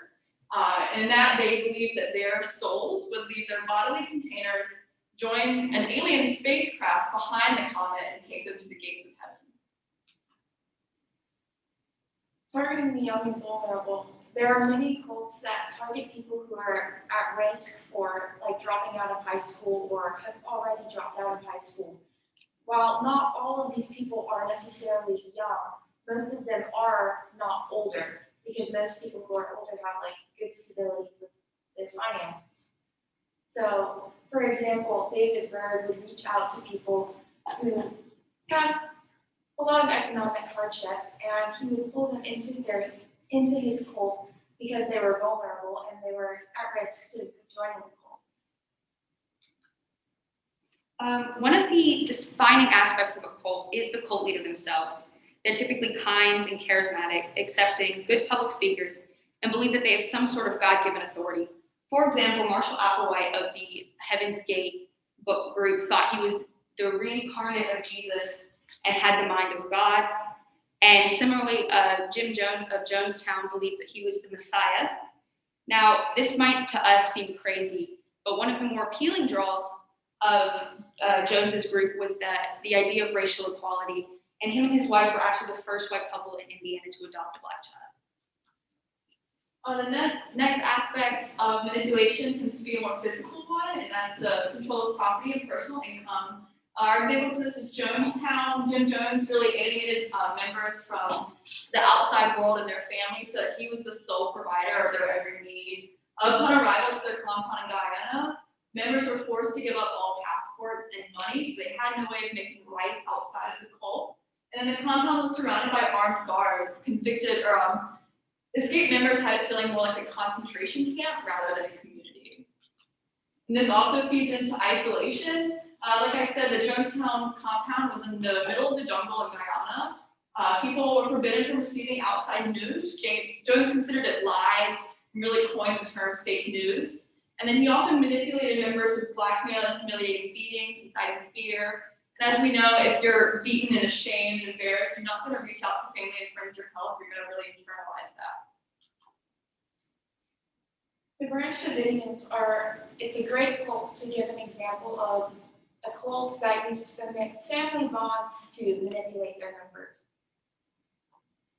David Grush persuaded the cult's women that they should bear his children to further the house of David, creating offspring whom he prophesied would one day rule earth with him. He created polygamy to have the members of the cult have this in-depth family bonds in their minds before they would consider leaving the cult. Because of these measures of manipulation, members participated in what we were calling acts of extreme loyalty. They were so convinced of their beliefs and so desperate to escape their perceived threat that many groups saw mass suicide as the only answer.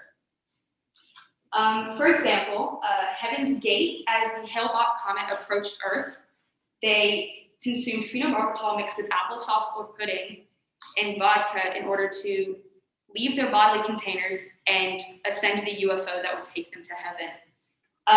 Though a little bit more complicated, the Branch Davidians also committed suicide. After a 51-day standoff with the FBI, the fire burnt down their compound. They had barrels of hay doused with gasoline surrounding the compounds, knowing that when the tactical gear by the FBI was launched, their compound would burn down. Though some people have been released through previous negotiations, 76 members, including children and Koresh, died in the compound. And finally, the more well-known example would be Jonestown.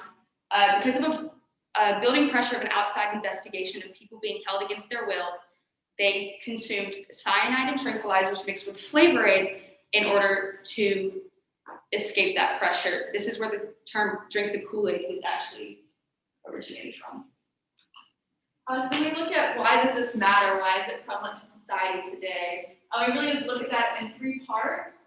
Prevention, if we know enough in order to prevent you or others from joining potentially dangerous groups, we'll limit that harmful activity. Recognition, if you know the aspects of a cult and ID them as such, you can ensure that they don't go unnoticed, especially if they seem dangerous or harmful.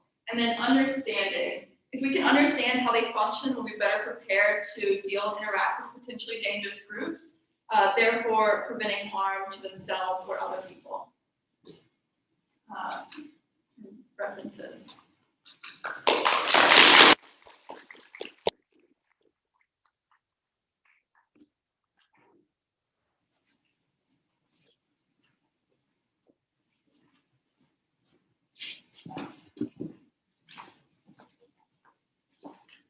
Hello, my name is Abigail Lau.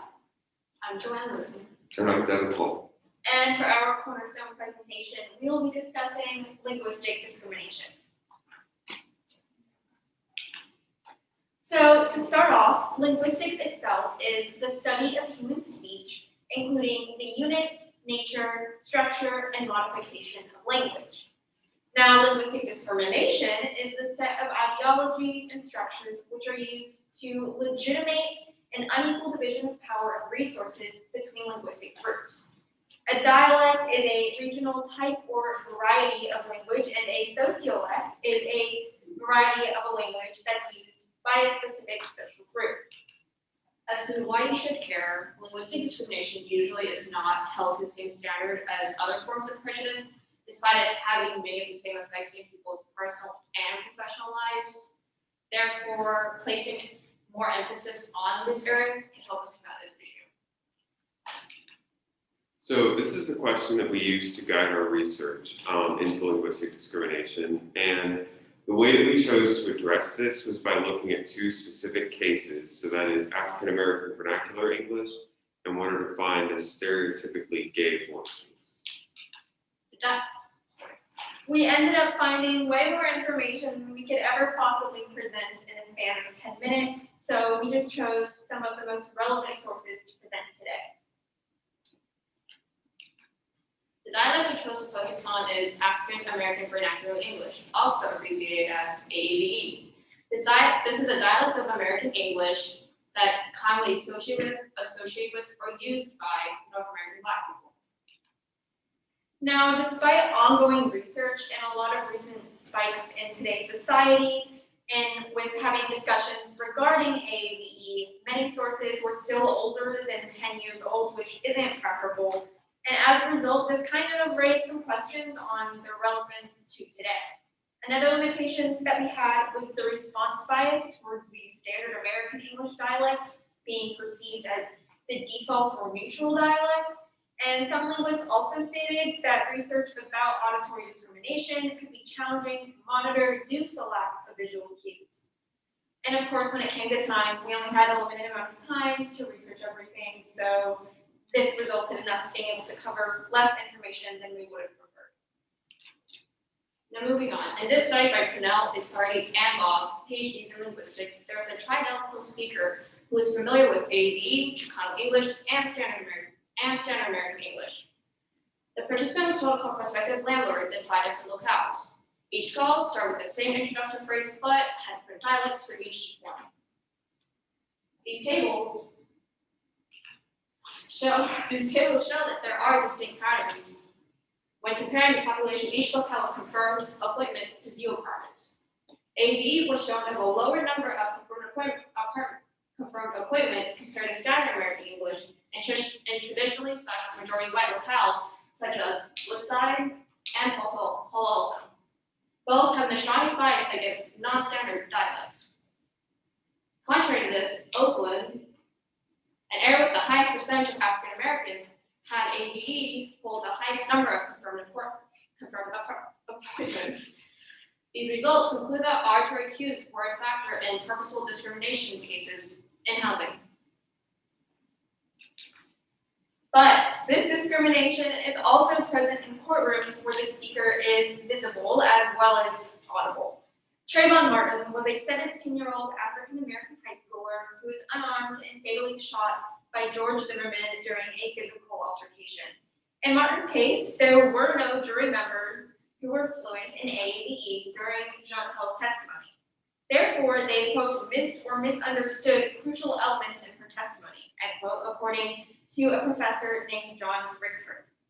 Furthermore, Rickford stated that Jantel is, quote, fluent in a variety of English that's been in existence for centuries. She speaks in a very systematic, regular variety of AAVE, end quote. So essentially, this unfamiliarity that the white jury members had with AAVE and their negative attitudes that they had towards it resulted in Jantel unfairly being perceived as ignorant and unintelligent. And because of that, they thought that she wasn't a credible witness, even though this wasn't necessarily the case. Now we will show a clip from Rachel's testimony in Martin's case. A little get off. He didn't ask me when the fight happened. I had told him before I just shut off. He had asked me, did you hear when there was fighting going on? Did you hear something was going on between the fight? No, he did not ask me that. The state asked me that. From this, we can tell that Jantel speaks in a very consistent speech pattern that follows the rules of AAVE, as shown aside. But nonetheless, Jantel is still unfairly perceived as unintelligent due to her not speaking standard American English that the white jurors speak. So the sociolect we chose to focus on for this presentation is gay and lesbian voices, which is in fact the term that linguists choose to use to describe the voices that and language that is typical of homosexual individuals. So the limitations and biases of this. So even though this is an international issue, almost all the studies we were able to find focus entirely on Europe and North America. Additionally, a lot of these studies focus more on gay men than on lesbian women or any kind of gender non-conforming individuals. And again, there was the limitation of time. So kind of a foundational understanding that we have to have here is that sexual orientation can be detected through voice. All recent studies seem to agree on this, at least all the ones that we were able to find. And the older studies that don't agree on this tend to argue that people detect what's called gender atypicality through voice. So that means you're detecting characteristics of a person's voice that aren't typical of their gender. And this leads to the same kind of stereotyping that detection of sexual orientation does. So in this study from Dr. Benjamin Munson, we can see that homosexual speakers are rated as more homosexual and less gender typical, so masculine or feminine, than their heterosexual counterparts, and also that gay men are generally rated more strongly as homosexual than as not being masculine, which is indicative of perceiving sexual orientation independently from gender atypicality. Now, multiple studies have shown that there's significant stereotyping of gay men, especially by straight men, as shown in this study from Dr. Fasoli, which asks listeners to rate speakers on a scale of 1 to 5 for 4 different characteristics. These matrices actually show that there's a statistically significant correlation between how gay a speaker is perceived to be and how effeminate or affected, meaning pretentious, he is perceived to be. And this is an example of the kind of negative stereotyping that we see with linguistics. Now, a surprising result came out of Italy and the United Kingdom, where again, Dr. Fasoli found that when adoption applicants called in to adoption agencies, those that sounded gay were discriminated against in Italy, but were actually preferred in the United Kingdom, which he attributes to pro-gay norms in the United Kingdom and anti-gay norms in Italy, which are supported by polls on same-sex adoption in this country. Another real-world example was a study in Sweden, which found that some, but not as much as we expected, discrimination does occur in hiring when the applicant's sexual orientation is known. Now, this wasn't a study into linguistic discrimination, but if we've accepted that sexual orientation can be detected from voice, this gives us an indication of the kind of discrimination we might be looking at. So in the end, we clearly found that linguistic discrimination does exist in the cases of ABE and gay voices in all spheres. Although discrimination based on gay voices seems to be somewhat less prevalent in countries like the UK, it still is pretty clear that both of these cases of linguistic discrimination are widespread in their respective areas. In general, our study of these two cases indicated that listeners' perceptions of so-called non-standard dialects and sociolects lead to negative stereotypes and negative social and professional outcomes for those individuals that do speak these dialects and sociolects. As for future research, further research needs to be done into intersectional issues in linguistic discrimination. Studies into gay voices need to be done more broadly than in the EU and US. Also, studies should expand their pools of speakers and listeners to include mono, bi, and tridialectal speakers. Here are many references, and thank you for our slide template. Thank you.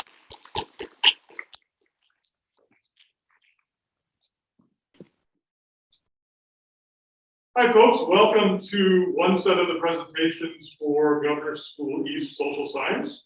There's another set of presentations that are also going on in another space. That is being conducted through Ferris' Zoom, if I remember correctly. So we will proceed with these, and if you're watching live on Zoom and you want to duck in and duck out based on who's presenting and who you want to see, please feel free to do so. But we'll go ahead and get started. Come on.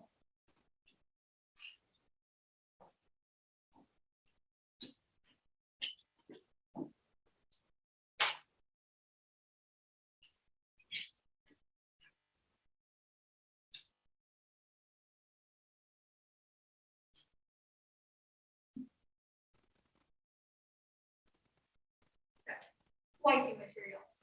What is wifey material? We would ask you guys to shout out what you think, but we've been here for about 4 weeks and we knew what you guys would say. So we brainstormed what you might say and came up with family-oriented, classy, feminine, respects for body, pure, virgin.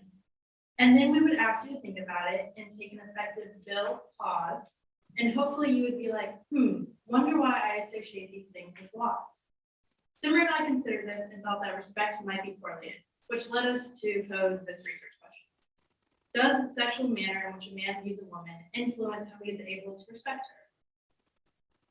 So in 1997, Fredrickson and Roberts provided the framework for understanding the socio-cultural context that sexually objectifies the female body. In society, many women are sexually objectified and treated as an object valued for its use.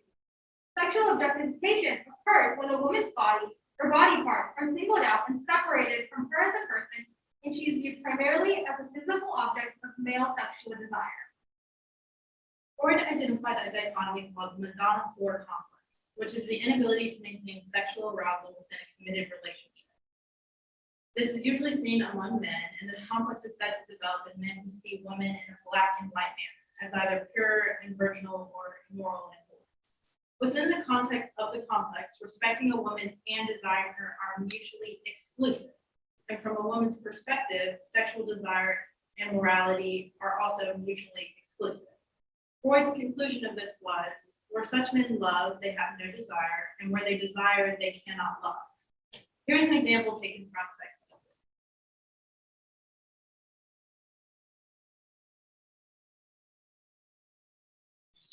And he reads porn, but when it comes to dealing with me, Madonna or absolutely. Trey sees you as his virginal wife, not a sexual plaything. You're not going to get anywhere until you change how he sees you. Do that. Yes, you can. Come on, you're sexy. He should see you. You're something to see. So in this video, we see the character is stuck in what we would call the Madonna part of the dichotomy, meaning that her partner is not able to have any sexual desire for her.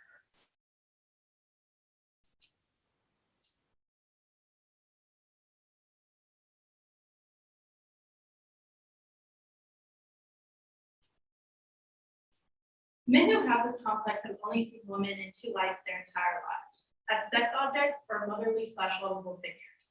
When they have a daughter, they have to make a new category. A daughter is the first woman a man respects in this light because he can't immediately categorize her as a Madonna or a whore. A man sees his daughter as an extension of himself, and he respects himself. We see this notion perpetuated in artistry, especially in Kanye's song Violent Crimes, where he explains that after he had his daughter, he saw women in a different light, as something to nurture and not conquer. His words, not mine. A study conducted by Suzanne Fisk, a psychologist at Princeton University, predicted that the changes in brain activity can show the way sexy images can shift the way men perceive women, from turning them into people to interact with into objects to act upon. This team put straight men into an MRI brain scanner where they showed them either clothed women or more provocatively dressed women in bikinis with their faces blurred. When taking a memory test afterwards, the men best remembered images of women in bikinis. Brain scans from the MRI showed that when straight men looked at pictures of women in bikinis, activity increased in the premotor cortex, which is involved in the urges to take action. This was the same area of the brain that usually lit up in anticipation of using tools. It was as if these men immediately thought to act upon these women's bodies. Scans of some men found that the part of the brain associated with empathy for other people, emotions, and wishes was shut down after looking at women's bodies. These men were reacting to these women as if they weren't fully human. On the slides behind me, we can see boys using their TikTok platform to express to women and girls on TikTok that if a boy actually likes you, he won't ask for sexual favors or bring up anything to do with sex, period. Studies have shown that in reality, this dichotomous view is what is causing these boys' lack of relationship and sexual satisfaction. This complex that is showing up more in men, which is probably due to the availability of social media, is hurtful to not only the men themselves, but women's ability to connect with their sexuality. While some women choose to remain a virgin in whatever you consider to be virginity, it's usually because of personal or religious reasons. However, some people are terrified that they'll lose value if they commit premarital sex. This complex only offers women two extremes to fit into, Madonna or whore. And this is extremely unrealistic and damaging to all. Because of all of this sexual objectification that takes place, women are not able to express their sexuality while also being seen as someone to respect. Sexuality is a complex idea and should be regarded as such. By holding more realistic beliefs concerning sexuality, sexual freedom will increase, as well as the satisfaction of romantic relationships. This will lead to sexuality of women and the respect women deserve to become mutually exclusive instead of one dictating the other. Thank you. Thank you.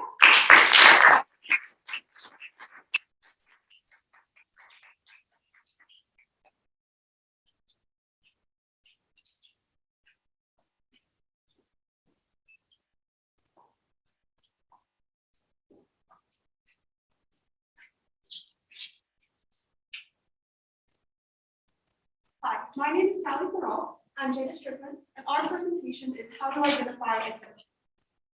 Our research questions, are there psychological patterns between serial killers that can be used as early detection for signs of violence? So what defines a serial killer? According to the American Psychological Association, serial killer is an individual who repeatedly commits murder typically within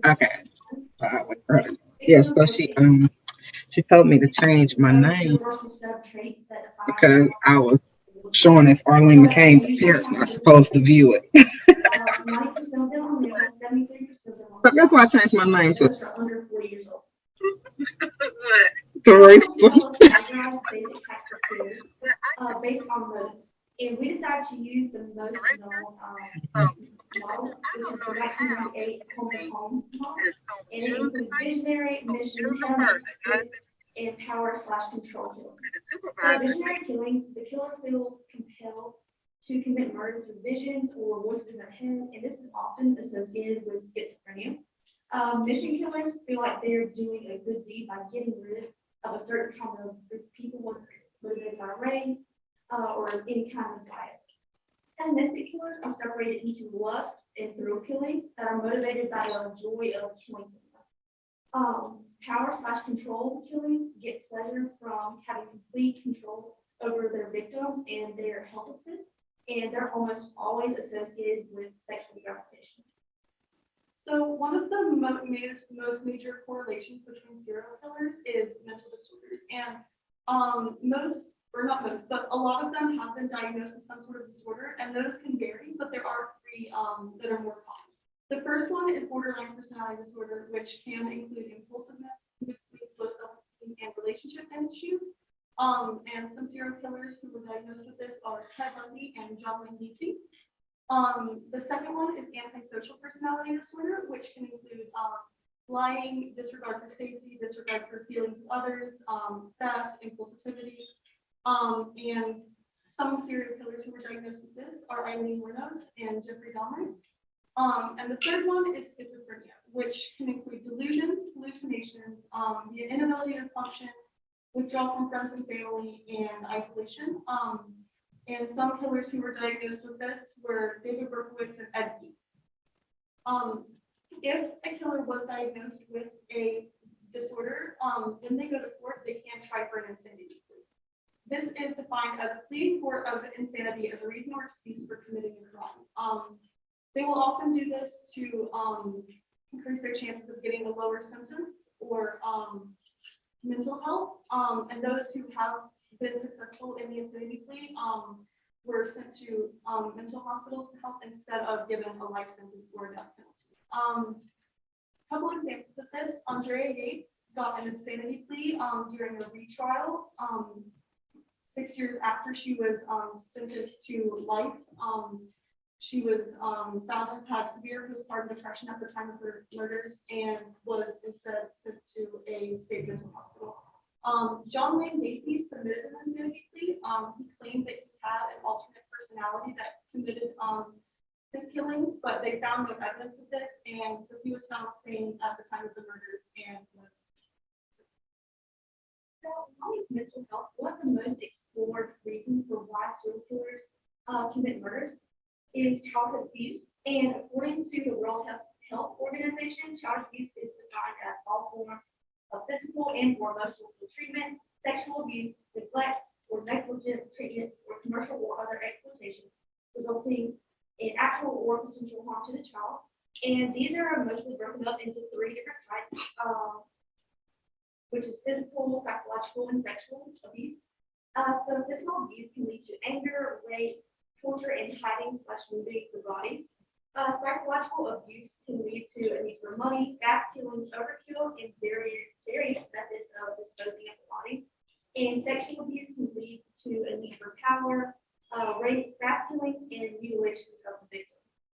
So this here is a graph of different types of sexual or different types of abuse. And one of the main correlations is between sexual abuse, which is one of the thicker lines, and it has to do with power killings.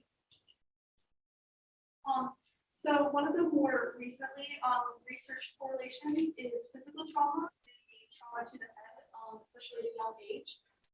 Somewhere around 10% of serial killers found to have trauma to their head during childhood, and this can cause mood swings, depression, anxiety, irritability, outbursts of anger. A couple examples of this are John Wayne Gacy, who was beaten as a child by his father, often until he was unconscious, which suggests that he had major physical trauma to his head. Another one is Richard Ramirez, who, when he was 4, a dresser fell on his head, and he had 30 stitches. You can still see the scar in the image there. He was also hit in the head with a swing at age 6, and that caused him to have epileptic seizures later in life. So in we talk about serial killers, there's usually no one reason why they do what they do. So there's a combination of factors. And some of the other ones that we saw among serial killers were frequent moving during childhood, previous convictions, near misses, and major surgery/illnesses. So with this, we can potentially try to track disorders, abuse, and physical trauma, starting from early childhood. By tracking this, we can potentially track the potential of an individual to commit crimes later in life, the preferred style or pattern of those crimes, and if the killer was aware and in control of their actions at the time, which can help in standing between symptoms.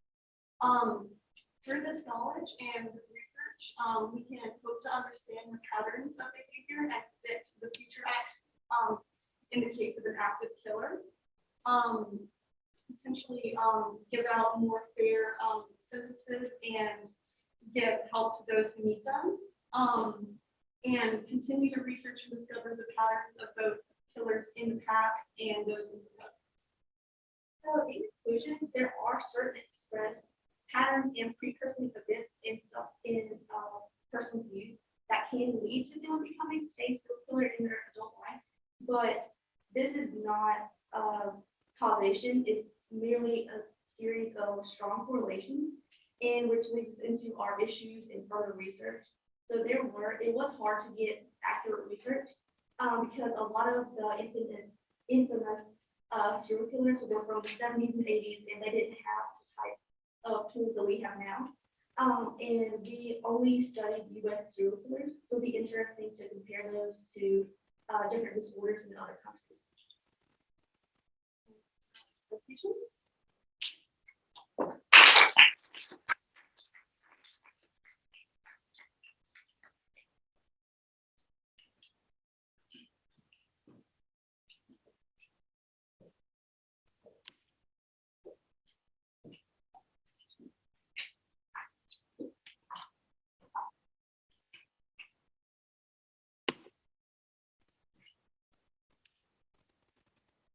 All right, so before we get started, I just want to give you all a quick content warning.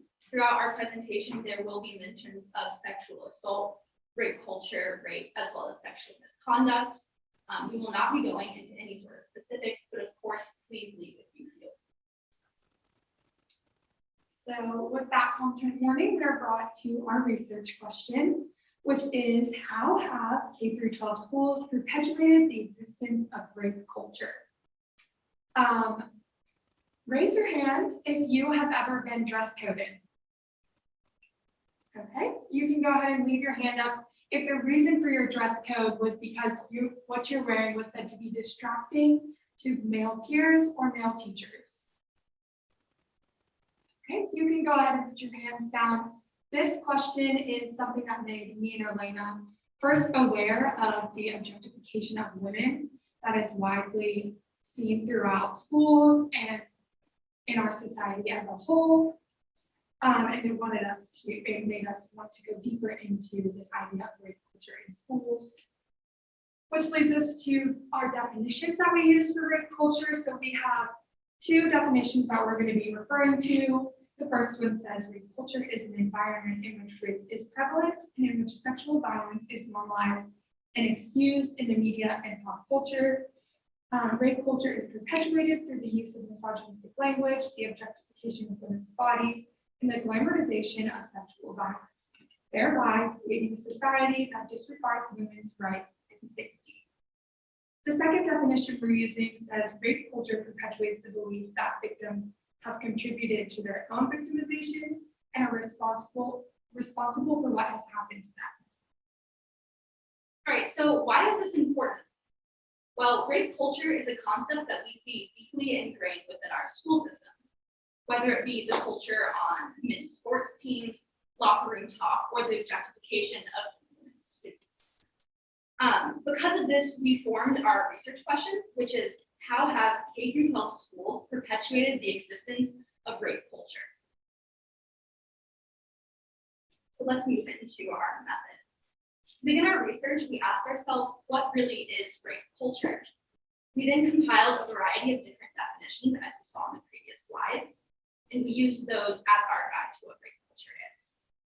We then started exploring the processes and policies in which schools enact that have the potential to contribute to a culture of rape.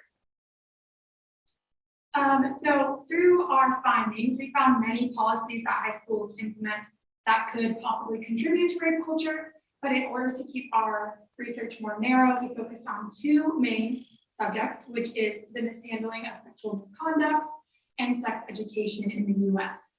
It's also important to mention that to keep this more narrow, we're focusing mostly on high schools because that is what we see affecting us most directly. All right, so let's move into our first concept, which is the mishandling of sexual misconduct. So this is an AAUW 2011 study that says 48% of students from grades 7 through 11 report sexual harassment, while 79% of schools with grades 7 through 11 have no reports of sexual harassment. So we see an obvious discrepancy here. All right, so I'm going to be talking a little bit about Title IX. If you do not know, Title IX is a federal civil rights law that protects students from discrimination on the basis of sex. So we're going to be looking a little bit about the implementation of Title IX. So despite Title IX being in existence, many times schools do not properly report instances of sexual misconduct, whether it be through like sweeping things under the rug or wanting to keep their school in a positive light. So this is just talking a little bit more about the different reasons why some schools would want to sweep things under the rug, and also sometimes teachers and staff members are not properly educated on the ways you are supposed to report things and do not know the warning signs. So I have another question for you guys. Raise your hands if you feel as though you were given a holistic sex education in which you learned about consent, boundaries, and contraceptives. Okay, not very many hands, which leads us to the current state of sex ed in the US. So sexual education is not required in all 50 states. And in many states where it is required, they're stressing abstinence-only sex education. You can take a look at the key. North Carolina is included in that abstinence-only. But how did we get here? So we're going to look at a brief history of sex education in the US. Starting in the 1920s, it was first seen in schools, but it was mostly to inform soldiers about STDs. And then later on throughout the 60s and 70s, many religious groups fought against sex education in schools, saying that it promoted promiscuity amongst young children, and then in 1981, under President Ronald Reagan, the Adolescent Family Life Act was passed, and this became known as the Chastity Bill. This was federal funding for abstinence-only sex education. This continued throughout the 90s, and the only time federal funding has been cut for abstinence-only was under Obama in 2009, but it was reinstated in 2018 under President Trump. So because of this history of abstinence-only sex education, it leads us to what is comprehensive sex education and why is it important. This can be seen most in the Netherlands. Here, sex education begins at a young age in elementary school, and it is followed and continued throughout high school. They have comfortable conversations with teachers, guardians, students, and they really do a good job of removing the stigma around sex education and teaching kids about consent. Comprehensive sex education covers many topics, including boundaries and consent, and implementing these methods would eradicate rape culture because it would lead to teaching kids that there are no gray areas when it comes to consent. It would teach children that consent must always be given in the affirmative, and it would overall remove the stigma surrounding talking about sex within our communities. Right, so that leads us into our logical conclusion. So when it comes to the mishandling of sexual misconduct, when schools do not properly report accusations, it allows a dangerous environment to ensue. thus leading to further rape culture. And when it comes to sex education, if there's a lack of information surrounding consent, many women are placed in unsafe environments when it comes to sexual situations.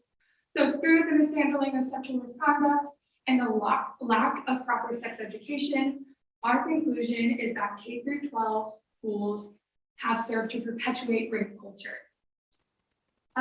We can't conclude that schools have started rape culture or that they are the root of rape culture, but our findings have shown that they serve to perpetuate it. We also must mention our limitations of this project. So our resources have been confined to the North Mile, and we have had a 5-week time limit. So that could lead to some of our limitations, as well as a lack of reporting on many of these issues. Right, so in the future, we thought it would be really cool to see a study that explores the possible link between sexual misconduct in schools as well, in comparison to the way that schools do sex education. That is it for us. Thank you so much.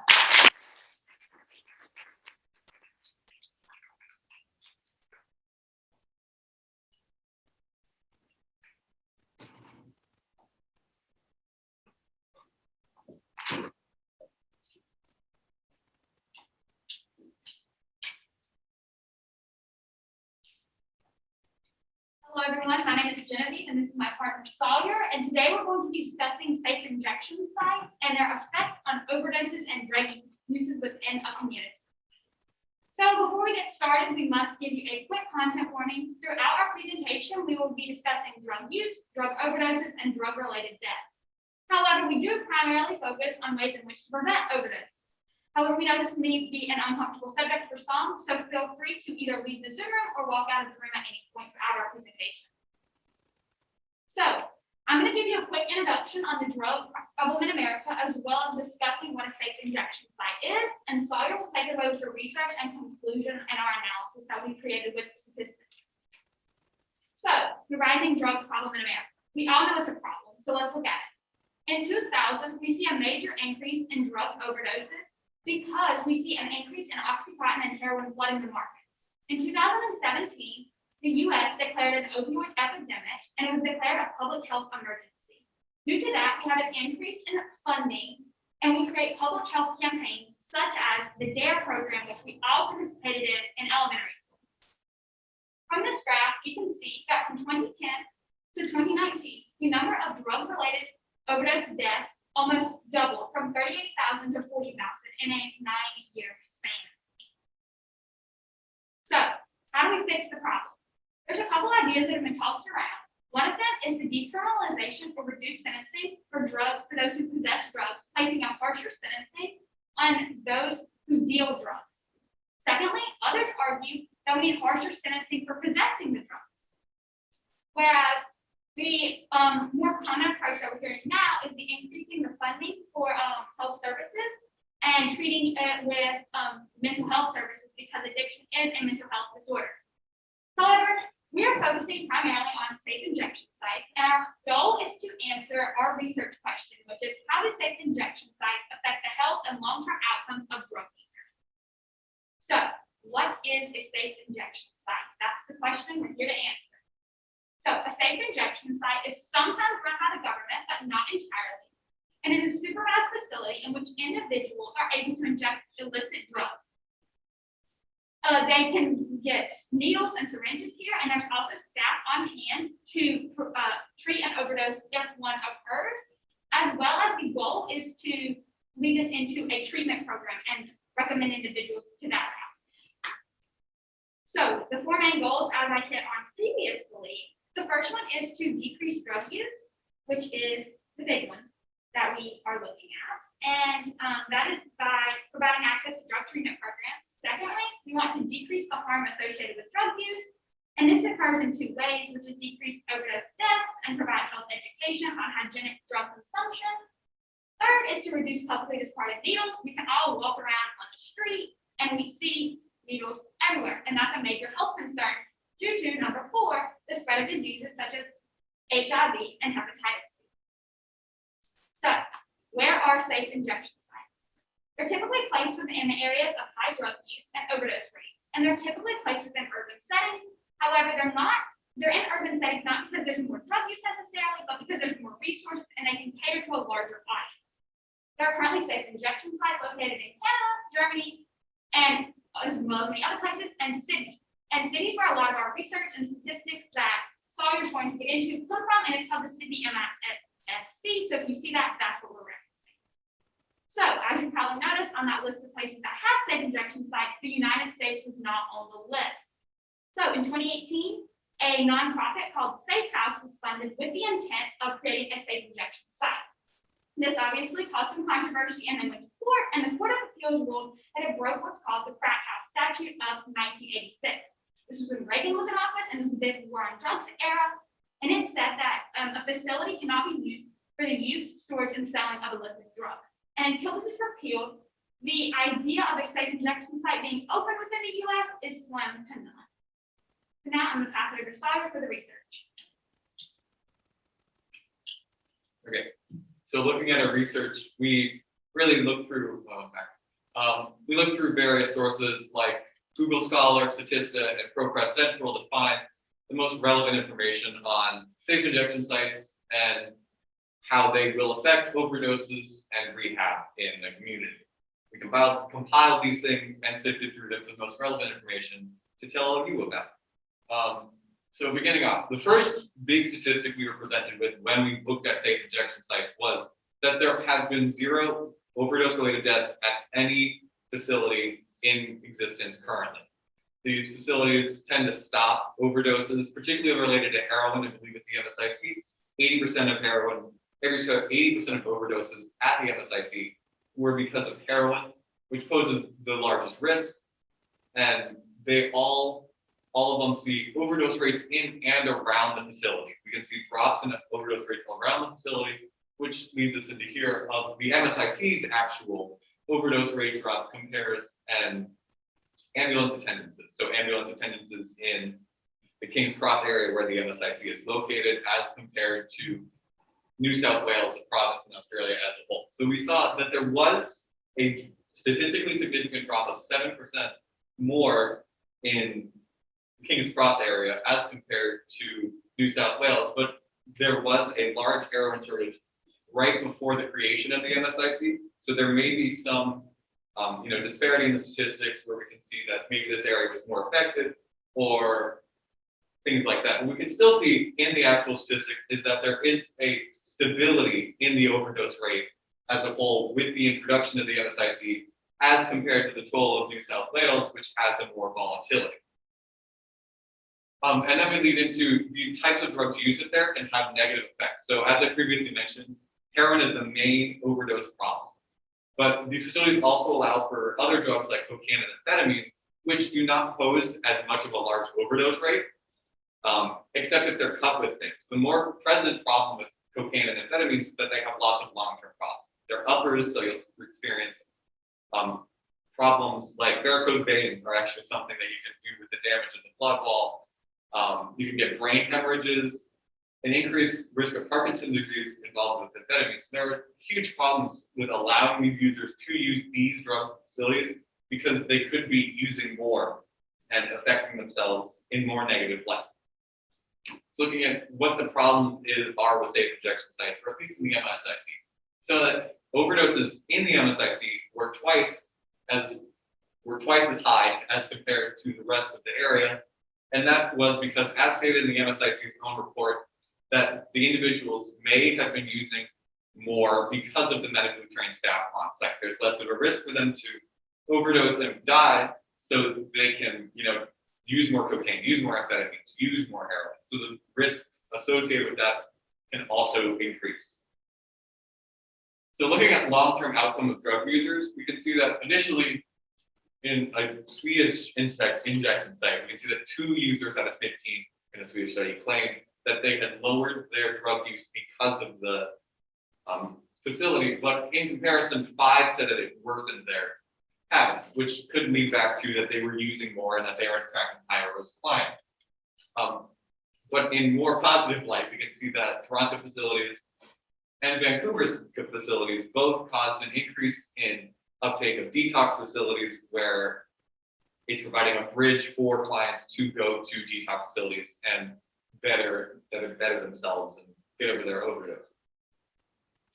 And so more focused on the MSIC again, we can see that the MSIC provides treatment referrals at the initial registration of a client. So every single client is offered registration to a detox facility, and about 14% have accepted a referral at the MSIC, not only at the initial site, because we can see in the chart over there that the more that a client visits the MSIC, the more likely they are to go to a drug treatment referral program.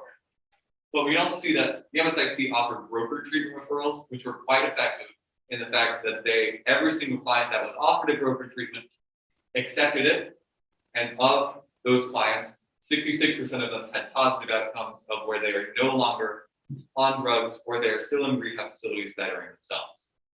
And then here we can see the breakdown of what actually was being referred to at the MSIC, again, with about a 15%, 15 to 14, depending on the year, of users being referred to and attending these new programs.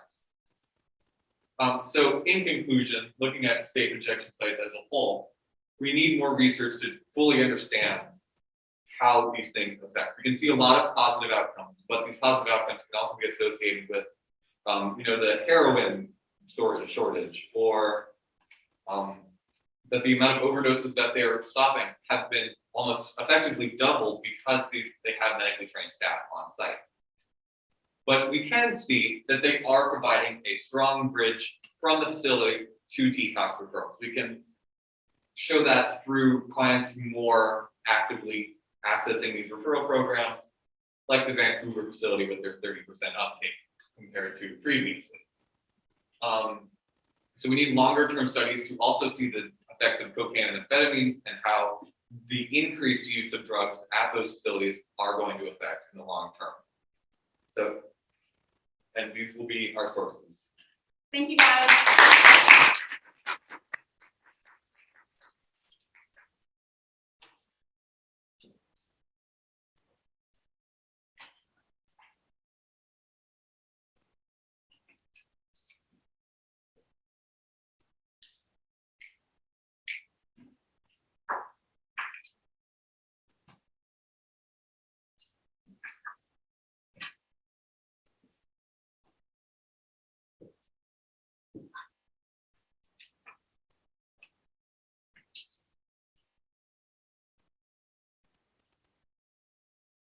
A sporting society, how the world we grow up in shapes the reasons we play. I'm sure we know lots of people who play sports, especially at our schools, with all of the clubs and teams that take place there. So why do those kids play sports? If you're on a sports team, why do you think you play sports? There's a wide variety of reasons we might play, but whatever it may be, how does our society, our sports culture, if you will, shape why you play? Why do we play? Our curiosity in this question led to our research topic. How does American society sports culture influence the motivations of young athletes? And we encourage you to consider this question as well and wonder what might be driving you or a friend you know to play sports. Our hypothesis going into this study was that young athletes are becoming more extrinsically motivated as a result of our American sports culture, which is going through a process of increasing commercialization and popularization as well. So as we go through the presentation, there are two questions I want you to ponder on. What message are we sending to young athletes, and what are we valuing today when we play sports? To analyze the state of American sports culture, we look primarily at two categories, namely commercialization and popularization. For commercialization, we believe the simple metric would be the minimum salaries for athletes in the NBA, NFL, and MLB as stated in their collective bargaining agreements, or CBAs for short. In regards to popularization, we looked at the number and variety of sports-specific channels in the present day, especially compared to other topics. It is no secret that we live in a sports-dominated society. I want you to think about the idolization of American professional athletes compared to the idolization of lawyers, doctors, teachers, even the president sometimes. We build cathedrals that house hundreds of thousands of people across the United States. I want you to also ponder on how much more significant the wages are for professional athletes compared to other professions that require much more schooling and training. So we want you to guess how much an athlete is required to be paid from the NBA with no years of experience. Right. Take a minute to guess and hold on to that number. Now imagine what the minimum salary would be for a player in the MLB or the NFL.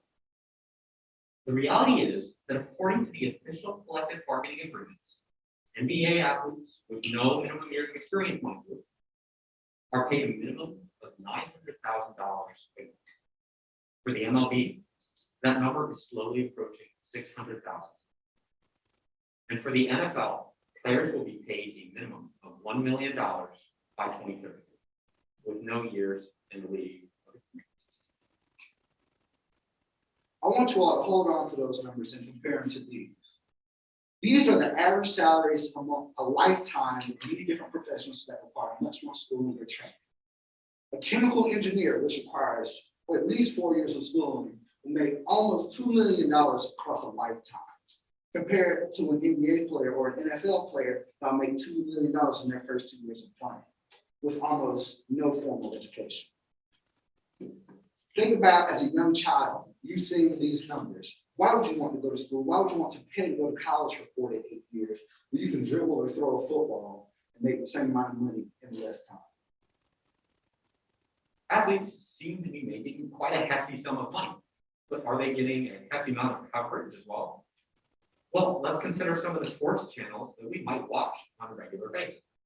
Obviously, there are the big name brands. We have ESPN, Fox Sports, NBC, maybe you watch CBS Sports.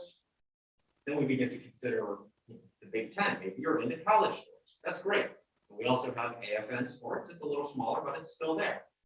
And then we consider, sports-specific channels like the NBA TV, MLB, the Olympics are coming up. Maybe you want to watch that. And also we have WWE, the NFL, and then Tennis Channel. But we have to consider the MSG Network, all the other variations as well. I mean, can you tell me the difference between ESPN Extra and ESPN2? And then there's the NFL Red Zone. And I think you're starting to get my point. There's more of a focus being put on youth athletics today than ever before. There are schools and academies popping up across the United States where athletics are the focus. This is leading to many young athletes to put a de-emphasis on education and more of an emphasis on becoming a professional. There are high school juniors our age that are leaving America and going to play in Lithuania or Australia in hopes that they can make it back to the United States to play in the professional league. From this, we can infer some kind of message. Sports, in this instance, seems to equal money in America, a prospect especially appealing to poor classes and racial minorities. With a fast track to a rise in fame and popularity, the arduous path of higher education may seem impractical.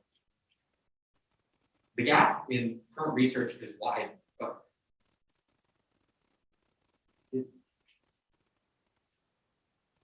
unfortunately, we wanted to look deeper into this question, but we weren't able to find anything specific. And that presents a large gap in the research. And though this gap in current research is wide, filling it is equally important today, as the message we're sending to kids can be nothing more than a dangerous myth when paired with extrinsic motivation. Young African Americans are especially at risk of this idolization of athletes and wanting to become a professional athlete instead of getting a formal education, as many African Americans are not portrayed in the media in an idolizing light except for athletes. This creates a false door of opportunity for young African Americans, as the reality is only 28% of African Americans in the NBA come from low income or non-two-parent homes.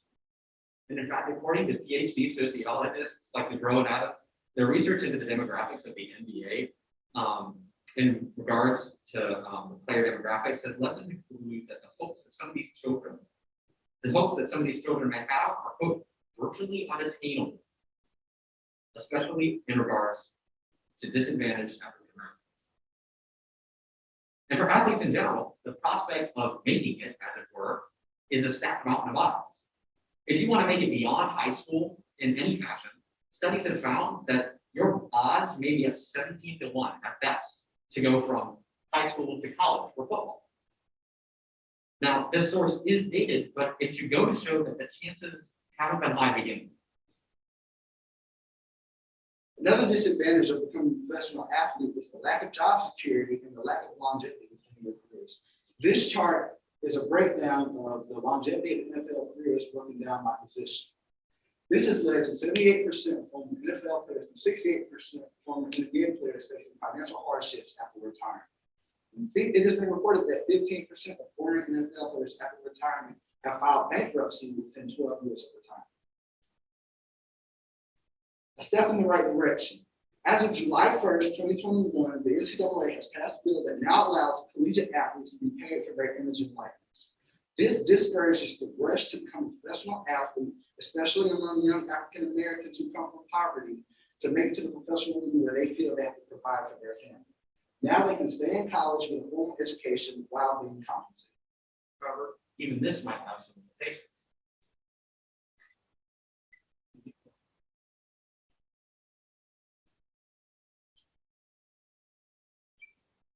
Every parent wants their kid to be a superstar. Get the kid on your team. With his talent, he can be as successful as he wants to be. To get recruited by a D1 school, the scholarship is the goal. The covenant that I'm making with God is that you'd be number one in the world in tennis. I didn't have a dad growing up. Once I saw my son, I was not going to be there. Pull your head out of your ass, dude. Seriously. And you stupid.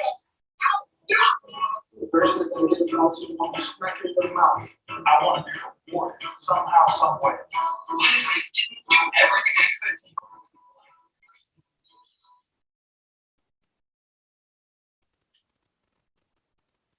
Now, this clip from the docuseries, Sports Kids, may obviously be highly selective, but the point still stands. This could only further the commercialization of sports at an even younger age and pressure both parents and kids to play for their future, not their pleasure, in the form of scholarships and payments for one's likeness. So what research would be needed to answer our question in the fullest of how athlete motivations are being impacted by sports? There's little significant research which is longitudinal. The introduction of the G League and sporting academies is relatively new, and the salaries and popularity of athletics has only risen in the past years. Longitudinal studies will provide a glimpse into how this rise is shaping their motivations. This doesn't even begin to account for the fact that such appeals might affect people from different race, economic class, gender, and age differently. Nor is there much which compares sources of motivations for athletes across cultures and nations to see if this is uniquely American or a wider global phenomenon. So we return the question to you. In today's commercialized culture, why do children really play sports? What role does the culture we grow up in have in shaping our motivations for athletics? In the future, our research could reveal that we may be feeding our kids the dangerous men.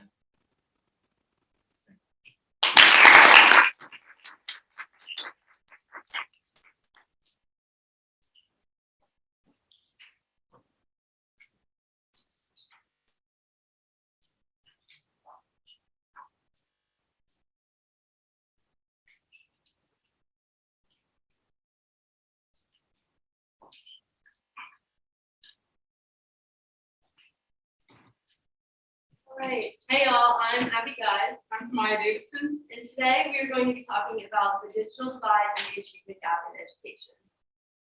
So first, what do you know about the digital divide and or the achievement gap in education?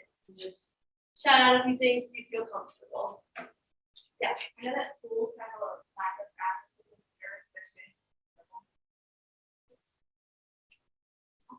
Okay, so definitions. What is the digital divide and what is the achievement gap in education? So simply, the digital divide is the gap between those that have access to technology or the ability to use these technologies and those that don't.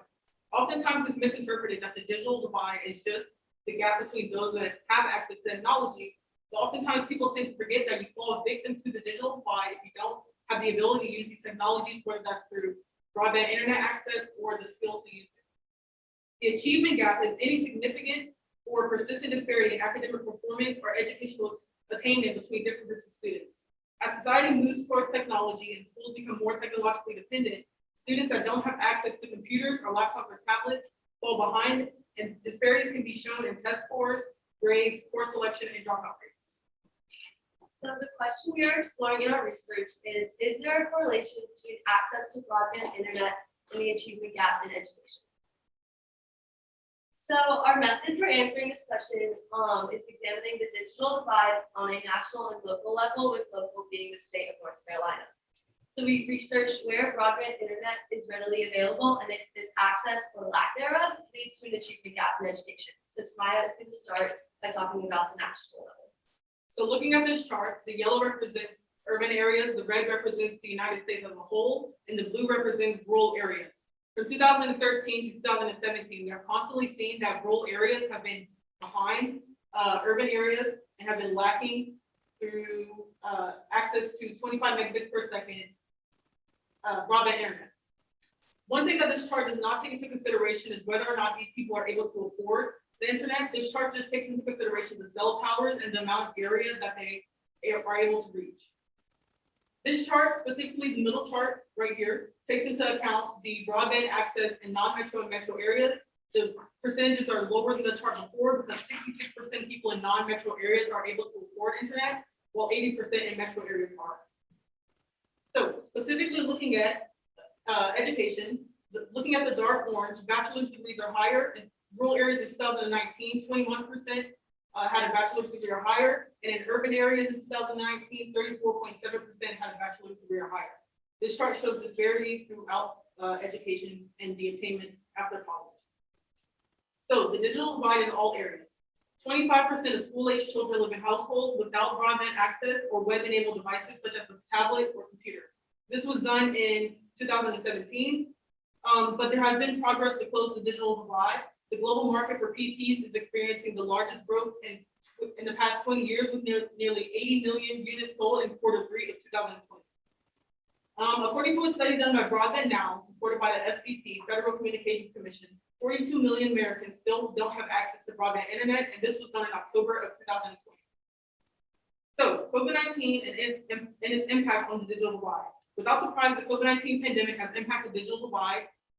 Teachers also fell victim to this divide with not being able to use some of the technologies such as Zoom or Teams meetings this past year due to the pandemic. In terms of the achievement gap, the COVID-19 pandemic has impacted it in many ways, other than making technology a reliable tool for some. Parents, and specifically parents in low-income families, have had to work multiple jobs, so these parents are not able to attend to their kids and their schoolwork. And now Abby is going to talk about the digital divide on the North Carolina level. Thank you. All right, so a quick statistic, roughly 35% of the student body in North Carolina lives in rural areas. And so since there is a lack of access to technology in those areas, it is harder for those students to complete their schoolwork and thus be successful in school. And so a local Charlotte resident, Yolanda Ames, she discussed her children's struggles, especially during COVID, because she has not been able to afford broadband internet subscription for 2 years because she balances paying rent, working, and trying to support her kids. And so she is one of 45,000 households in Charlotte alone without a subscription to the internet. And there's an estimated 290,000 students in homes without internet in North Carolina. And Franny Millen is a local Charlotte resident who started an organization, E2D, or Eliminate Digital Divide, when she noticed in middle school that some of her classmates could not complete their schoolwork because they did not have the access to technology to do so. And she said, I wanted to do something about that to create equality. So, by the numbers, before I show you the graph, out of the 100 counties in North Carolina, how many do you think that 80% or more households are subscribed to the internet? You can shout out some numbers. 75. 50. Fabulous. Okay, so 9 counties in North Carolina, these dark blue areas, have 80% or more households subscribed to the internet. And you can see that in the very pale color, less than 60%. And then as you get a little darker, 60 to 70, then 70 to 80, and 80% or more. And so we can see that there is a concentration of internet access in many urban areas. And in this next chart, we can see that in those same areas, there's a higher concentration of adults with post-secondary degrees. So we can see that in those same areas, more than 60% of adults have their post-secondary degrees. So, but don't give up hope. We are making progress. We are closing the divide. In North Carolina in 2018, the Growing Rural Economies with Access to Technology, or GRADE program, was passed that works to expand technological access in rural areas. And with the Federal American Rescue Plan passed in Congress in March of 2020 during COVID, North Carolina passed a House Bill 947 that directs those funds, $750 million, to finding what they call donut holes in rural areas in order to provide that technology that is lacking.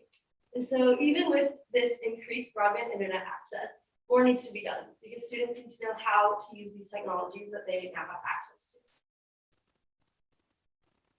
So what does this mean now? What does this data mean and what can we do to further our research? Based on our research, we can conclude that there is a correlation between a lack of access to broadband and the achievement gap in education. But is that the only factor that correlates to the achievement gap in education? So due to a limited time period, we were unable to conduct our own experiments, and we were also unable to look into more factors other than geographical location. So we hope to do more research involving the impacts of gender, race, socioeconomic status, and more that contribute to the digital divide and see if there's a correlation between a certain factor and the achievement gap in education. So what can you do? If you have old computers at home that you're not using, you can send them to this address right here, and E2D will refurbish and then distribute those to students in need. And also donations can be made there at e-2-b.org/donate if you feel comfortable. And here are our sources. Thank you.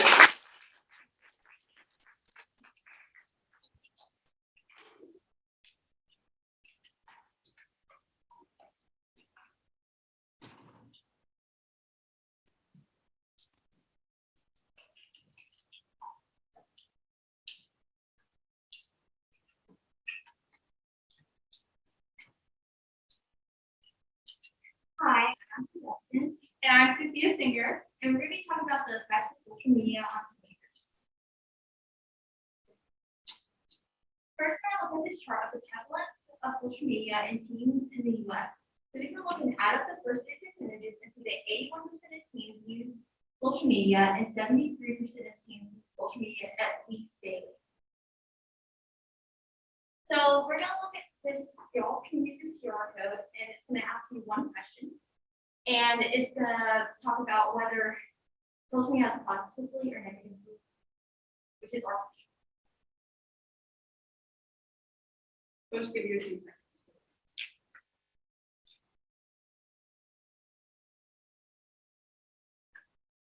Okay. So first, we're going to talk about some of the negative effects of social media. So we're going to talk about mental illnesses. So depression is one of the most prevalent mental illnesses among teenagers. And a study conducted by Johns Hopkins University showed that teens are at an increased risk of suicide, depression, and anxiety if they spend 4 or more hours on social media daily.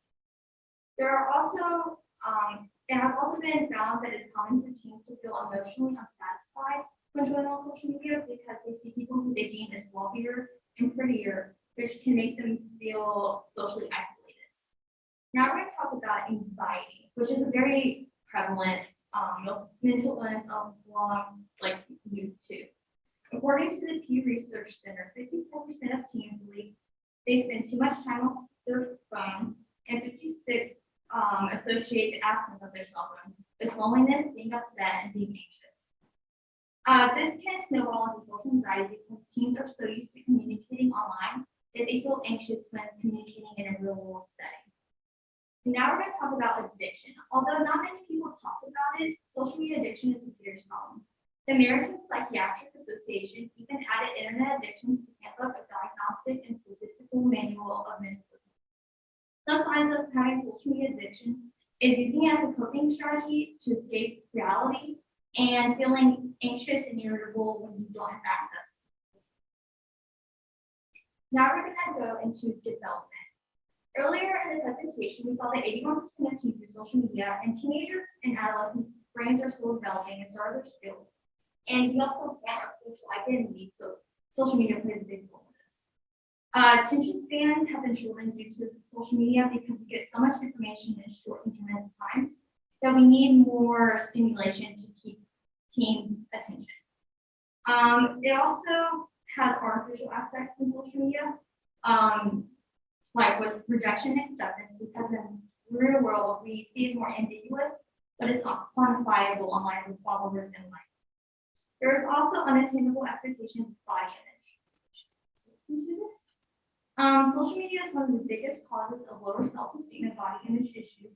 Michael Daly of the American Psychological Association claims that adolescents, particularly females, who spend 5 or more hours on social media versus 1, is 66% more likely to commit suicide due to a decrease in self-worth. It is also common for certain bodies to be praised while others are cyberbullied. And there are a lot of people who alter their body on the internet, which make people believe that's what their body should like when they're not even real. And then clothing brands and modeling companies online show only one type of body, and they deem that as the perfect body. So Ashley just went over all the negative effects, but there has to be some positive effects for us to have a draw to social media in the first place. So just as a quick overview, there are lots of positive effects. Some of these include school readiness, positive social behaviors, tolerance, civic participation, knowledge, and then the 3 that I'm going to focus on are mostly positive self-image, academic performance, and inclusion. So one of the great things about social media is that it's a platform for people from all different places and all different demographics to come together, and they can create groups where they have a shared interest and they can advocate for something together. But these groups can be super diverse because people can be from anywhere because you have such a great platform that's so large and prevalent. So the first study I'd like to look at is a 2018 study performed by the Pew Research Center. They did it on 734 teens who were aged 13 to 17, and they essentially sent out a very extensive questionnaire where they received lots of data. So one of the most significant pieces of data that I found is that 8 in 10 teens say social media makes them feel more connected to what's going on in their friends' lives. And if you're able to feel more connected with what's going on in your friends' lives, you're going to be able to build better relationships. So if we look at this infographic, we can see that social media actually makes teens more included, confident, authentic, and outgoing.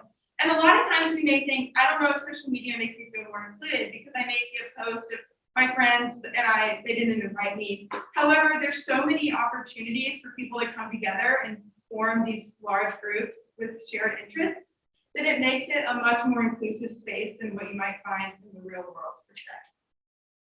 So the second study I'd like to look at is another 2018 study performed at Al-Baroni University, which is in Afghanistan. And essentially they took a questionnaire with 371 undergraduate students from all different demographics and grade point averages, I believe across 9 different majors. I do think these results are pretty reliable because they were from such a wide variety. So the results showed that there was no statistically significant difference concerning the negative effects of social media on academic performance. So essentially, if you took one group of people that use social media and you took another group that didn't, you're not going to see a significant difference in their academic performance and grade scores, for example. So they ultimately found that social media appears to be a very useful tool for students to improve their learning process because there's just so many opportunities within social media to interact with so many different people and to learn so many new things. So now that we've heard both positive and social aspects, we get back to our original question. Is social media positive or is it negative for teens? So the first study that I talked about is a continuation of the study I'm talking about right now. So it's that same 2018 study by the Pew Research Center. And they essentially found that there's no clear consensus among teens whether they believe social media is positive or negative. So those who find it positive say it helps with connectivity. A 15-year-old girl said, quote, I feel that social media can make people my age feel less lonely or alone. It creates a space where you can interact with people. On the other side of the spectrum, you have those who find it negative, say it increases bullying and rumors. A 13-year-old boy says, quote, gives people a bigger audience to speak and teach hate and belittle each other. And there's validity to both sides of this argument. So as you can see in this infographic, 31% found it mostly positive, 45% said neither positive or negative, and 24% said mostly negative. So there's not a clear majority here. Honestly, the majority is with kind of in the middle where it's neither positive nor negative. So as you can see in the corner, it says percent of US teens who say social media has had blank on people their own age. That's the exact same question we asked you. So let's look at what you guys said. It's language. So as you can see here, this is way higher than what that study found. So 47.4% of you in this room said that it was mostly negative in comparison to only 24%. 45% said it was neither, while we have 31.6% saying neither. So this is actually a big difference in comparison to what that research study found to what we have in this room, which is very interesting.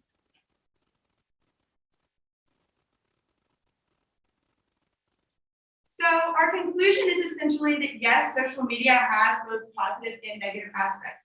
But if you use social media in a positive way, its positive effects will outweigh the negative ones for you. So MIT's Mind, Heart, and Hand Club came up with 9 tips for social media use and being healthy with it. So just one of the ones that I thought was really good was live in the moment, because being aware of the present moment is crucial to your connections and experiences.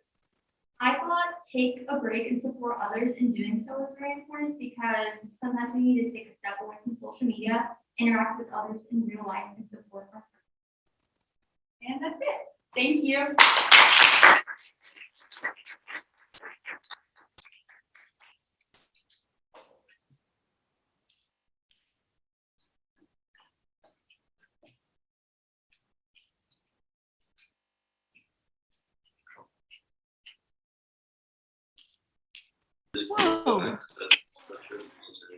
And I'm Wrenn. And today our presentation is going to be on recidivism in U.S. prisons. Statistic that we needs to investigate. The question that will be guiding us through our presentation today is what approach should the United States criminal justice system adopt that will promote equity during incarceration and reduce recidivism upon release? This topic is really important because American society often views ex-convicts as incapable of change and often doesn't treat them with human dignity. Throughout our Cornerstone, we want to explore the different correctional approaches and challenge the current punitive framework of mass incarceration. This topic of recidivism specifically is important because of those incarcerated in the United States, over 95% of them will eventually be released back into their community. Ensuring that ex-convicts have proper support and skills will produce better outcomes in our society. So before we begin, we'd like to define 2 terms for us. The first is recidivism, which is a person's relapse back into criminal behavior, so how likely it is for them to reoffend again. The second is desistance, which is the ultimate goal here, which is when they enter a state of permanent non-offending. So just as a disclaimer, this presentation will only be discussing recidivism in prison and not jail. The difference between the two is that prisons are generally more long-term holding facilities for harsher crimes like felonies, while jails are shorter term or minor crimes. Then to give some background on our current prison, the population has quadrupled since the 1980s, and that was a result of minimum sentencing for drugs went into effect. Our next background is that the average sentence length in the United States is 5 times longer than the international average. So what is our actual recidivism rate? The national average is about 77%, meaning that out of every 100 offenders, 77 of them will be rearrested within 5 years. And that number in terms of our own state is around 36% will return in 2 years. So many factors contribute to how likely one is to reoffend again. Here are just some of the factors that we considered, including the lack of family support, unemployment, the racial disparities that we have within our communities that we've explored throughout our past weeks here, poverty, also the lack of education. Next, we're going to explore the current prison conditions, and I want you to consider how these existing inequalities may impact recidivism rates. So looking at violence, research found that 20% of female and 25% of male inmates have reported being physically assaulted, and that was either by another inmate or a correctional officer. The same study found that youth were more likely to be impacted by this violence. Looking at healthcare, prison suicides have increased 20% within the years 2017 to 2018. So just in 1 year, we saw a 20% increase. 58% of prisoners have a substance abuse problem, and that's compared to only 5% in the general population. Then when we take a look at max incarceration, among a 5-year period of 2007 to 2012, crime rates fell by 21%, but the prison population didn't follow that same trend, and it only decreased by 1%. So post-incarceration, ex-convicts run into a lot of challenges as well as this graphic demonstrates here. It's a cycle that our policy or the lack thereof perpetuates. So during incarceration, they cannot advance their work skills because we don't have the programs and we don't invest enough for them to develop either those cognitive or actual skills for employment. So post-incarceration, employers are hesitant to employ them or even invest in low-skilled workers because of the question that we often see on applications: have you ever been convicted of a felony? So that cycle was created, therefore, because they struggle with reintegrating back to society and they don't have the necessary either family relationship or financial support they need for them to really fit into society and establish a stable living again. And just something that I should mention is that particularly during the first 2 weeks of release for ex-convicts, they have a higher risk of death compared to the rest of the population.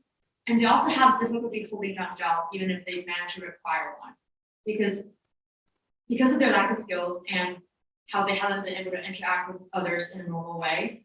That might contribute to homelessness, poverty, or returning to bad habits such as substance. So now we're going to consider 6 different categories of correctional strategies, and we would like you guys to consider what do you think is the most important and which one should be the guiding factor in our criminal justice system. And it's important to keep in mind that they're not mutually exclusive and they sometimes overlap as we consider some of the programs that we will look at today.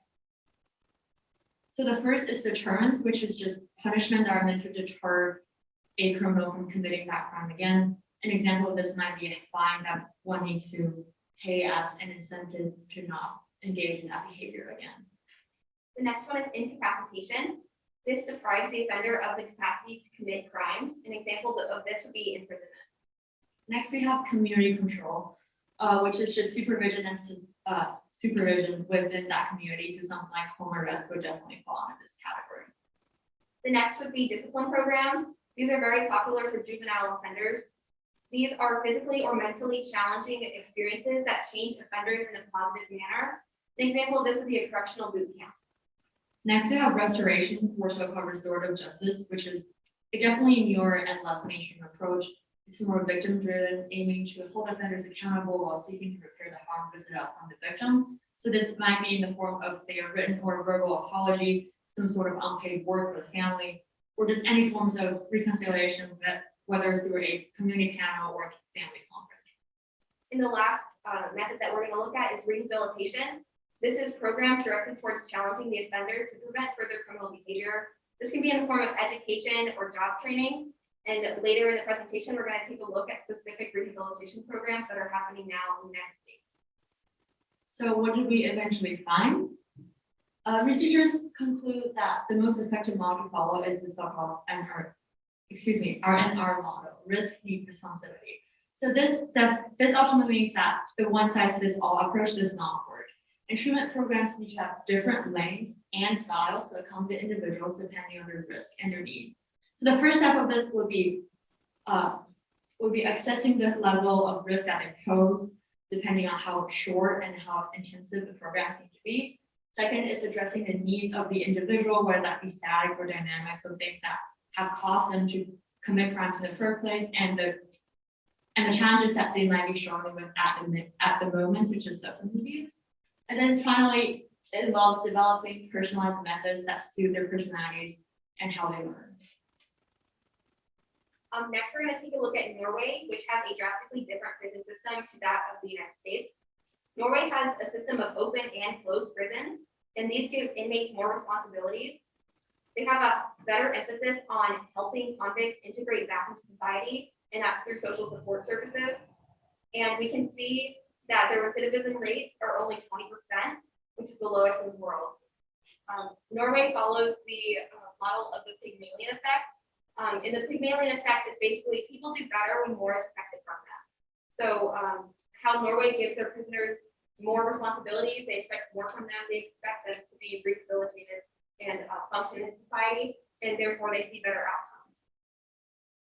So some other potential proposed and existing programs that we looked at, including prison-based therapeutic communities, an example which is in New York. The St. Not program has been in place since 1977. So that's just a community that has both group and individual therapy that allows them to rehabilitate. Another one looked at is, as Rebecca mentioned before, correctional boot camps, which are more for juvenile minor offenders, and that involves a lot of highly structured physical and manual labor and tasks that they need to complete to distill a sense of discipline into them. And lastly, we have a realignment, which is a bill that's trying to pass in California, which is simply putting certain offenders into jails instead of prisons. And lastly, Second Chance is some mentorship programs that are trying to get funding, which will help them upon release. So what did we conclude? We concluded that effective correctional treatment should follow four principles. First is the R&R model, as we mentioned before: risk, need, responsibility. The second is incorporating human service components, meaning that they should be individualized and targeted towards that individual. Thirdly, be skills oriented and structured to build human and social capital for that ex-convict, so that when they re-enter back into society, they can build a stable life. And lastly, they should be designed based on cognitive behavioral studies. So not coming in with the assumptions that people cannot change, and recognizing that we need to adjust what we're doing for them to fit their current need and risk. These are our sources. And thank you guys. Thank you.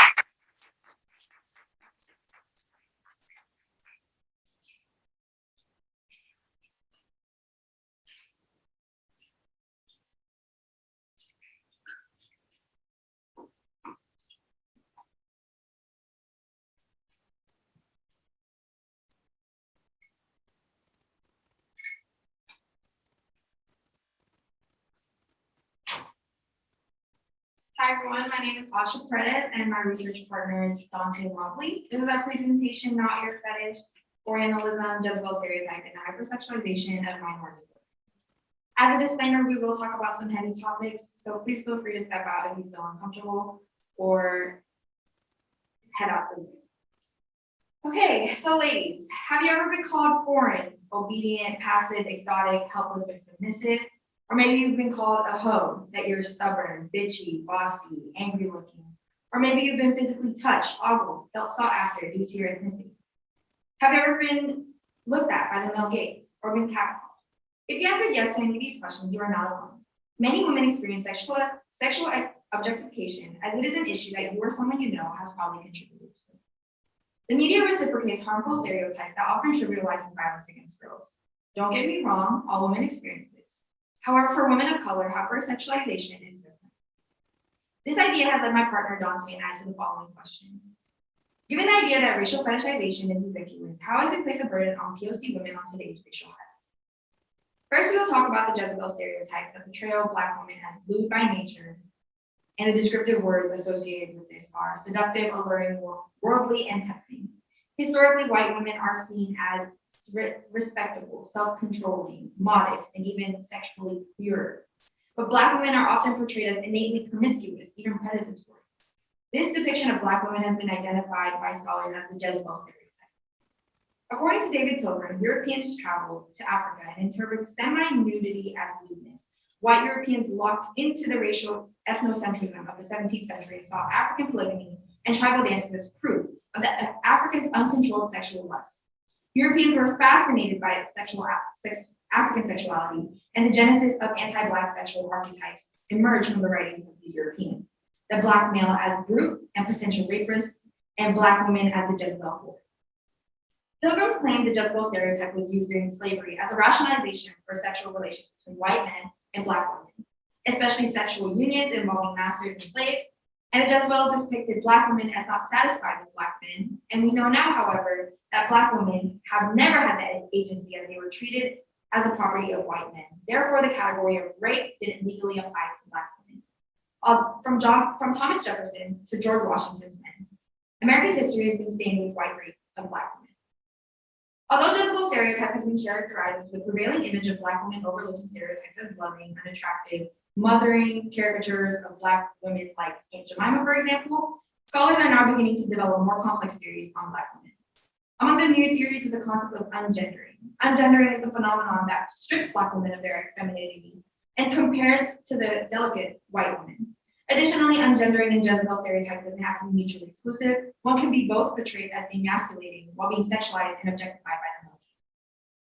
We see here that Black women are simultaneously seen as promiscuous as an object catering for male sexual fantasies, while also being dismissed for failing to assimilate into white supremacist constructions of gender. Again, with Michelle Obama, and again, with Serena Williams. Arguably, we see the state of Black womanhood with the highest degree of charity with discussing Black women in sports. At the same time, they are still more likely to be objectified and dehumanized, and these harmful stereotypes rooted in colonial and slave narratives still persist in our characterization of Black women today. Next up is Orientalism, a term coined by Palestinian author Edward Said. Orientalism can be understood as social and aesthetic phenomenon catering around exotified misrepresentations of Asian and African places, objects, and people. Here's the history. After the Opium Wars, Asian women, immigrated as various groups. Many became merchant wives, servants, indentured slaves, and prostitutes. Though many anti-immigration laws were passed against them, that all changed after World War II, the Korean War, the Vietnam War, and as well as the Philippine Islands as auxiliaries. Asian women were seen as war brides in America's history, with laws passed like the War Brides Act of 1943 and 1945 and the Alien Fiancés Act of 1946. 90% of Asian immigrants in 1948 to 1953 were Asian women. 52,000 Filipino women, 40,000 Japanese, and 15,000 Korean and Vietnamese. With this media representation of Asian women like Madame Butterfly, where it portrays a 15-year-old being sold for sex, portrays the Asian culture as childlike. Films like The World of Susie Wong, with Susie as a lotus butterfly, and War Bride. Asian women are perceived as sexualized and exotic. They are desperate to be saved by men from first world countries. Now in the 21st century, we see that hypersexualization of Asian women in the media is still taking place. Take a look at the first 10 seconds of this music video by artist Gucci Mane and Tone It Down.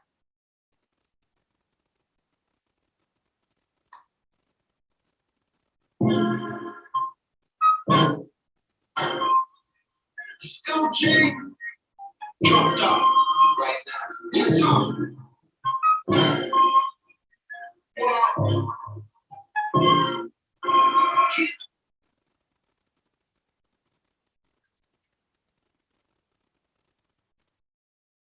Asian women have come a long way in terms of being accurately depicted in media, but they still have a long way to go before they are correctly identified on screen.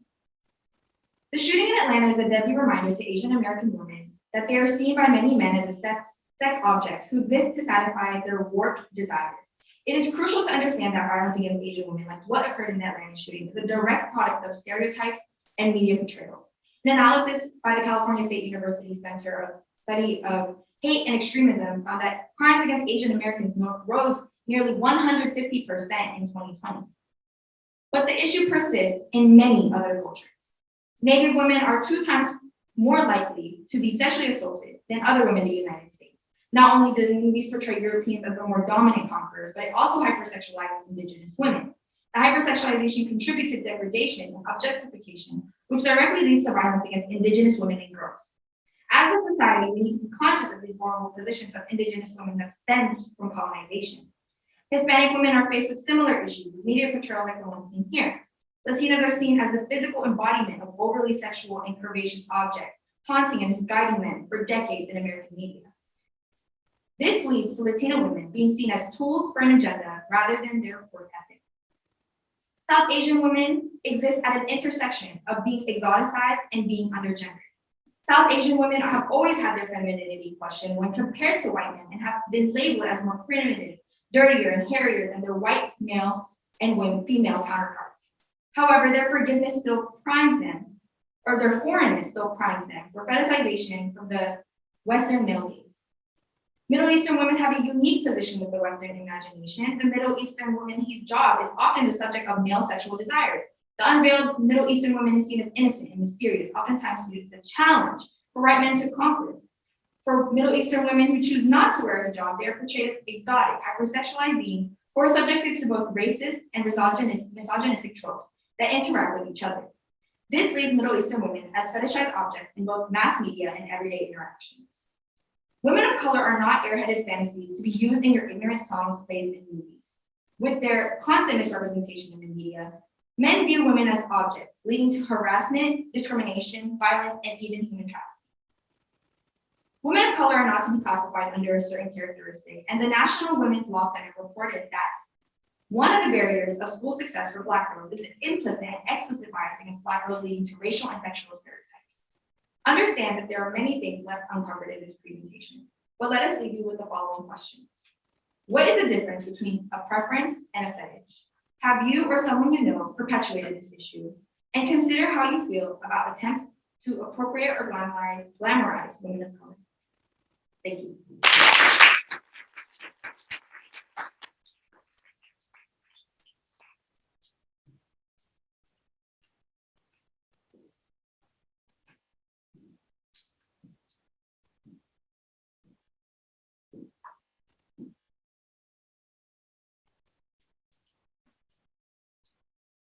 All right, I'm Trey Chondon. I'm Xavier French, and we're going to be talking about the introduction and evolution of modern American economics. So the question that we proposed was, is the US economy stable and healthy?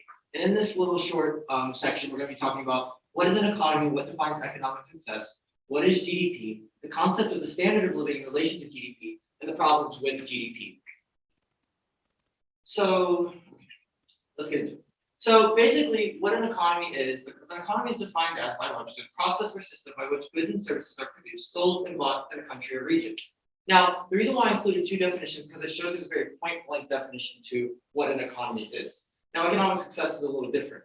You know, a lot of people describe it as how well basically the economy is delivering the things that the people need and how it is circulating and how well it's circulating. But a lot of people look at GDP for economic success as it provides literal data as far as how large your economy is. So let's look at GDP. I'm going to play this short little video so you get like a basic idea of what GDP is, and then we'll move on from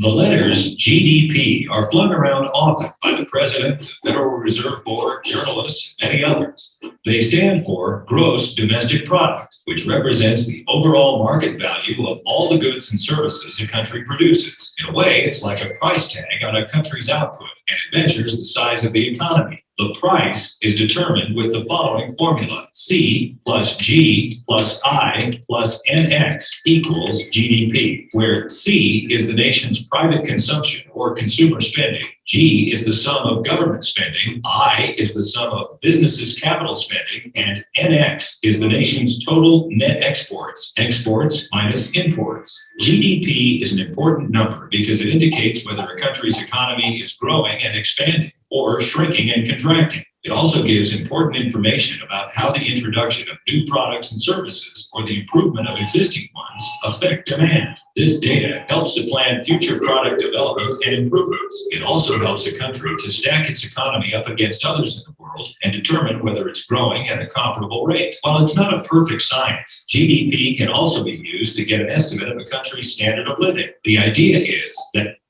All right, so that basically is all I wanted to cover in that, because the video specifically talks about the standard of living. And that's something I wanted to touch upon because GDP doesn't directly define anything.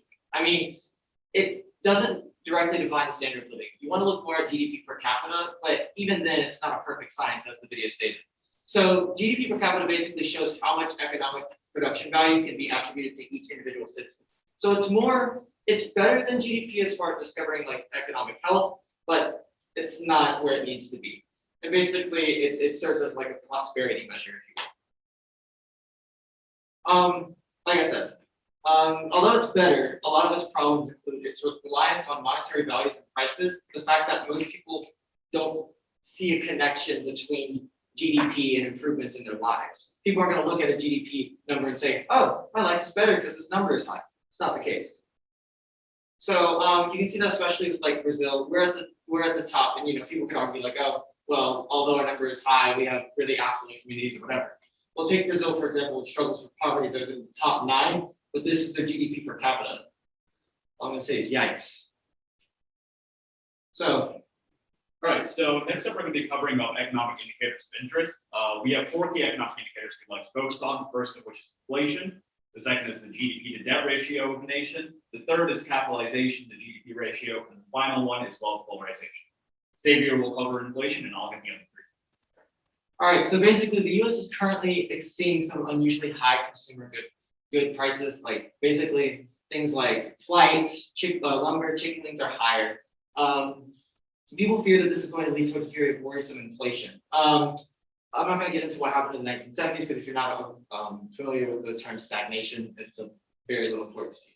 But a lot of economists argue that this isn't a long period that's going to happen. It's very short. People argue that, we're just a little hot right now, we'll rebound later, but, considering trends that have happened, I doubt it. So as you can see right here, there's a quick little graph about inflation in the United States. There's a quick little graph about inflation in the United States. You can see that gasoline has increased dramatically, over 52% actually year over year from May 2020 to May 2021. This is probably responsible for the fact that you see eye-popping gas prices at this point. You go to the gas station 1 year ago, May 2020, you'll see a gallon of gas for about $2.75. All of a sudden, you come to the same gas station a year later, and for some reason, the gallon of gas is nearly $4. So you can see over the past year, consumer goods spending or consumer good prices have increased across the board. And this is how inflation really goes to hurt consumers. Second economic indicator we'd like to focus on is the debt to GDP ratio. Now, what is the debt to GDP ratio? It's exactly what it sounds like. It's the ratio of America's debt to its GDP. Debt in the sense of the national government is actually highly similar to debt in a personal sense as well, because it's just a summation of all the debt we owe to our debt holders, whether that be foreign governments, whether that's individuals, whether that's corporations or any other entity. This data is from Federal Research Economic Data from the Federal Bank in St. Louis.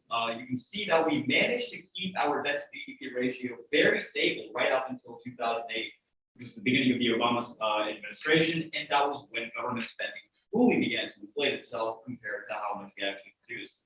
Once again, it stagnated up until 2020, right when coronavirus hit, and then boom, we have a spike up to $28.54 trillion of American national debt, in contrast to only $22.25 trillion of American GDP in 2020. This reflects a 128.27% debt to GDP ratio. But you're probably wondering, hey, Shrey, why does any of this matter? Well, the fact is there are 2 key things that we'd like to focus on in terms of significance. The first of which is Treasury yields going up and spendable money by the American government going down.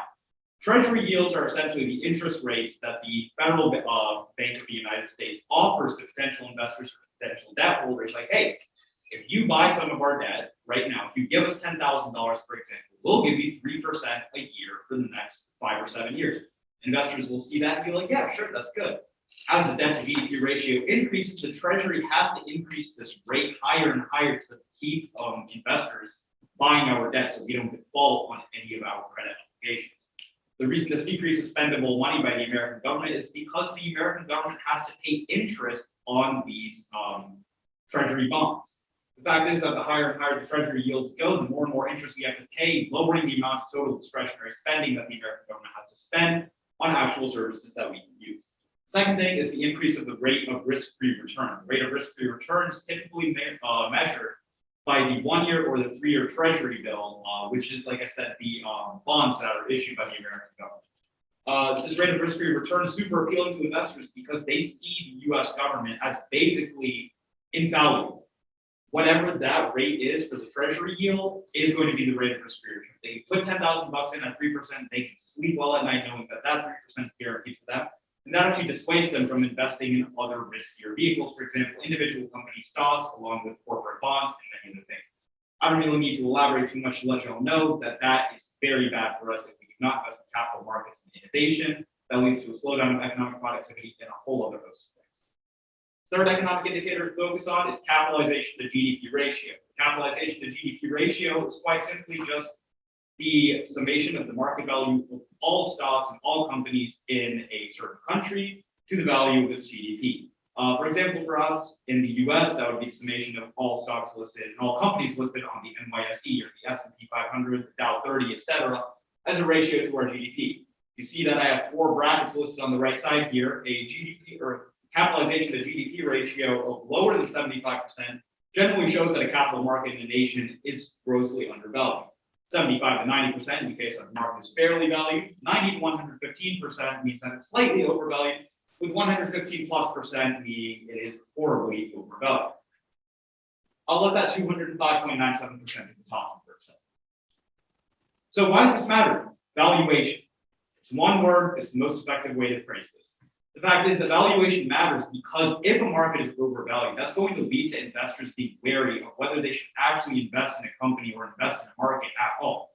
And along with that, this extremely high amount of ratio, for example, like I said, 205.97%, leads investors to think that there's a chance a bubble could be forming.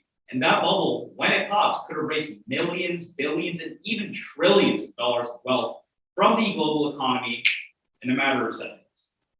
Fourth and final economic indicator we'd like to focus on is the polarization of wealth. We have a short video by the St. Louis Fed in 2019 to play real quick.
So that was a quick look at the video.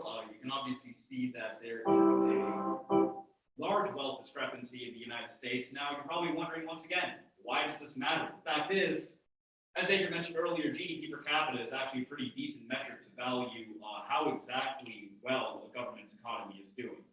And along with this can really show the quality of life of the citizens of the nation. According to the World Bank, GDP per capita has a strong correlation to wealth per capita. And the fact is that if you take out that top 10% of families that have around 60% of the wealth in the United States, you'll see our GDP per capita take faster than a rock going into the ocean. It's not really the best thing to see. And the fact is that because of that polarization of wealth, this steadily increasing trend line would actually be decreasing.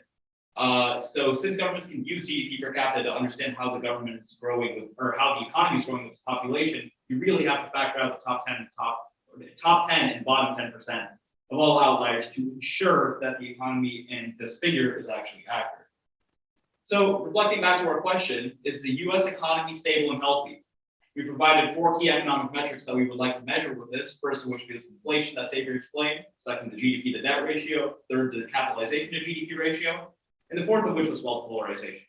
Based on the evidence and facts we presented to you, that's what we think right now. The US economy, not healthy, and it's about as thick as the cat you can see on this picture. But yeah, that's pretty much it.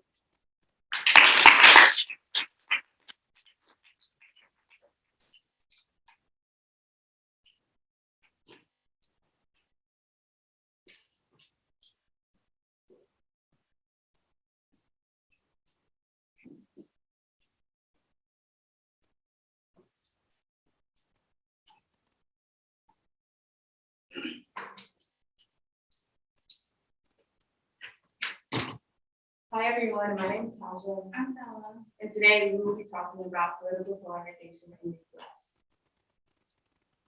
Now, if you look at this slide, you'll see a bunch of everything. If you know anything about American politics today, this might look familiar to you. We've got angry tweets, bitter rivalries, and competing news networks. All of these play a role in what we would call political polarization, and hopefully by the end of our presentation, you'll be able to answer this question and really think about it. Is there political polarization in the US, and how is its absence or presence affecting our democracy? Now, if we're going to talk about political polarization, it's important that we know what it is. Political polarization is the divergence of political attitudes to ideological extremes. Almost all discussions of political polarization consider it in the context of political parties and democratic systems of government. In most two-party systems, political polarization embodies the tension of its primary political ideologies and partisan identities. In the next slide, we will see an example of what this division looks like during an election cycle.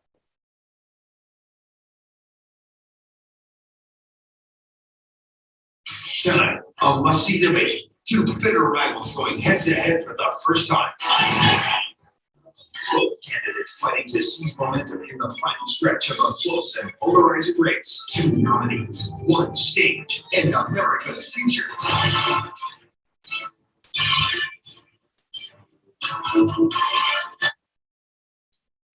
This culture of politics where we view each of our parties as a sports team is something we like to call tribalism.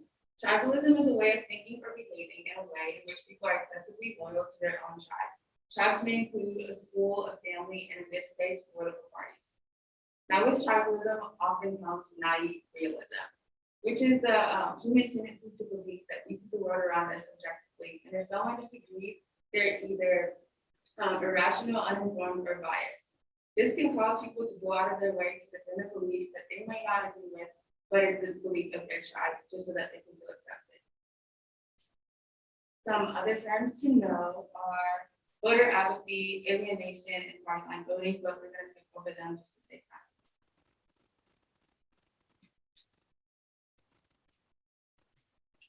So is there political polarization?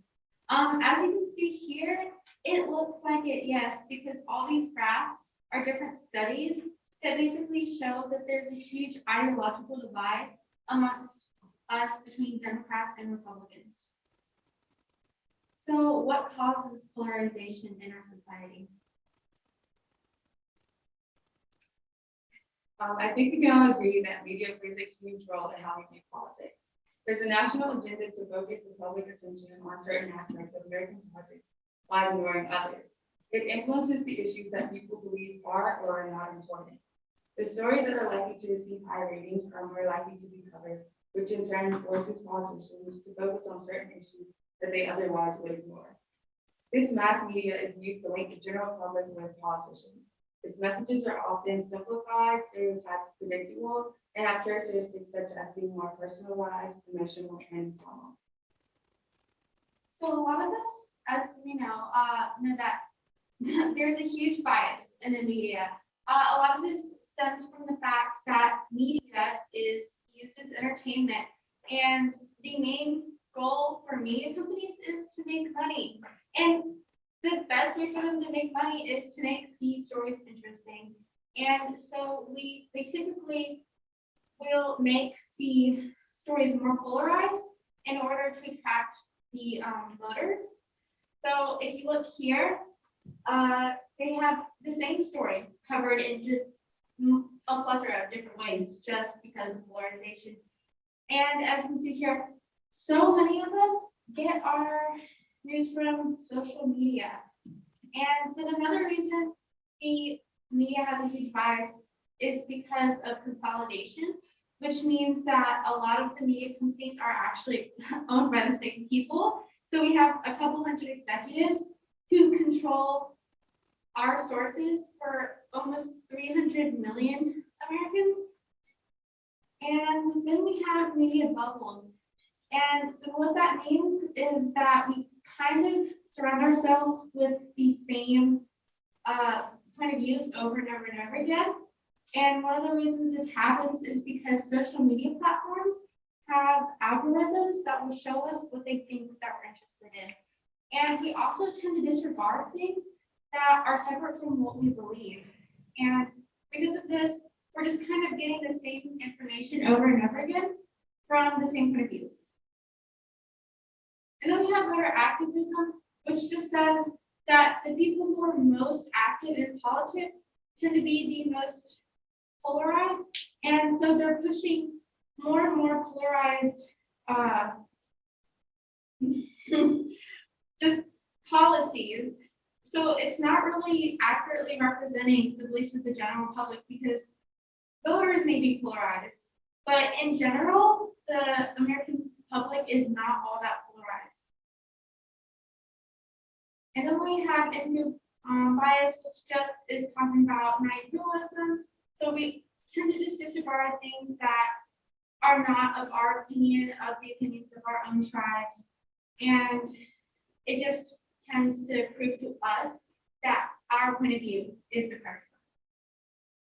And then structural barriers, all this means is that the entire structure of our political system plays to the strengths of a two-party system and will keep a third party from ever being elected. And this is because the Electoral College and the winner-takes-all system and single vote ballots. And then socialization agents, that's just a really important thing to know when talking about how we come to our own political ideologies. And so socialization agents are just parts of who we are that shape our beliefs. So this could be our gender, our ethnicity, race, socioeconomic status, our education level. And what are the effects of polarization? There are a ton of effects of this polarization, and I don't think we have enough time to cover all of them. But I think the one that you hear most about in the news is lack of political efficacy. It's when our political parties, because our political parties are moving so far to the left and to the right, they are not willing to compromise on any issues or any bills. Because they feel as though it will satisfy their constituents if they stand firm on the issues that matter most to them. But what it really does is just causes people to not be willing to work with each other and leads to what we would call in Congress a good drop, where we have a period of time where there are no new bills being passed or signed by the president because we have Democrats and Republicans who refuse to work together to pass it.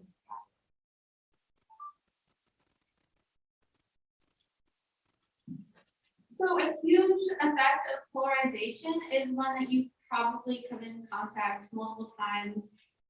Societal animosity.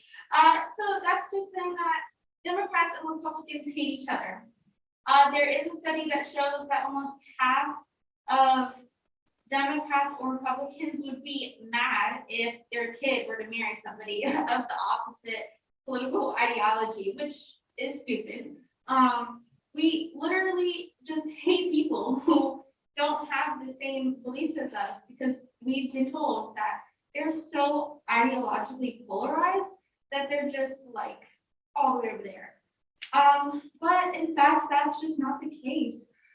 There's another study that took 80,000 people over multiple years and asked them about policies in the US and issues, and it shows that most people were able to agree about 150 different issues that America is facing today. And after discussing things, they could come to conclusions that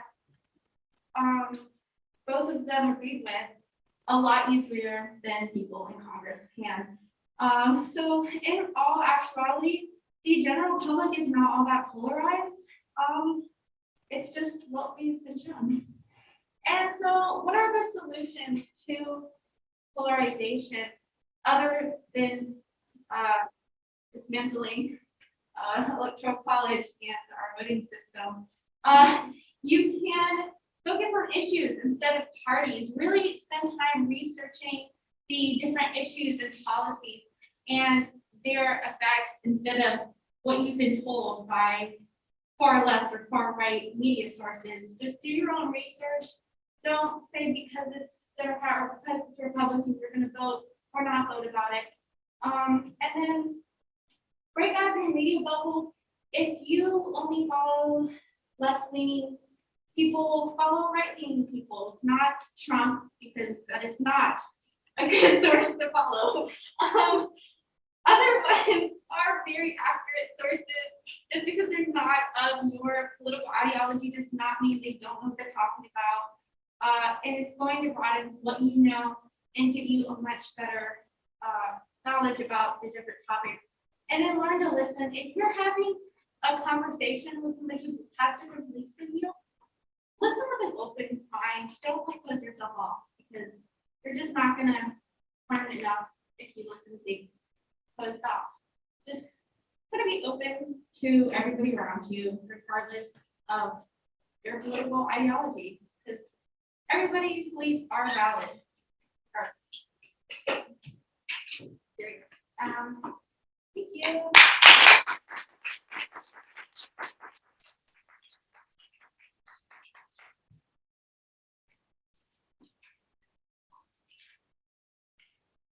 Thank you very much for joining us this afternoon, whether you were in Zoom, in person, or thank you very much for watching the recording. Appreciate it.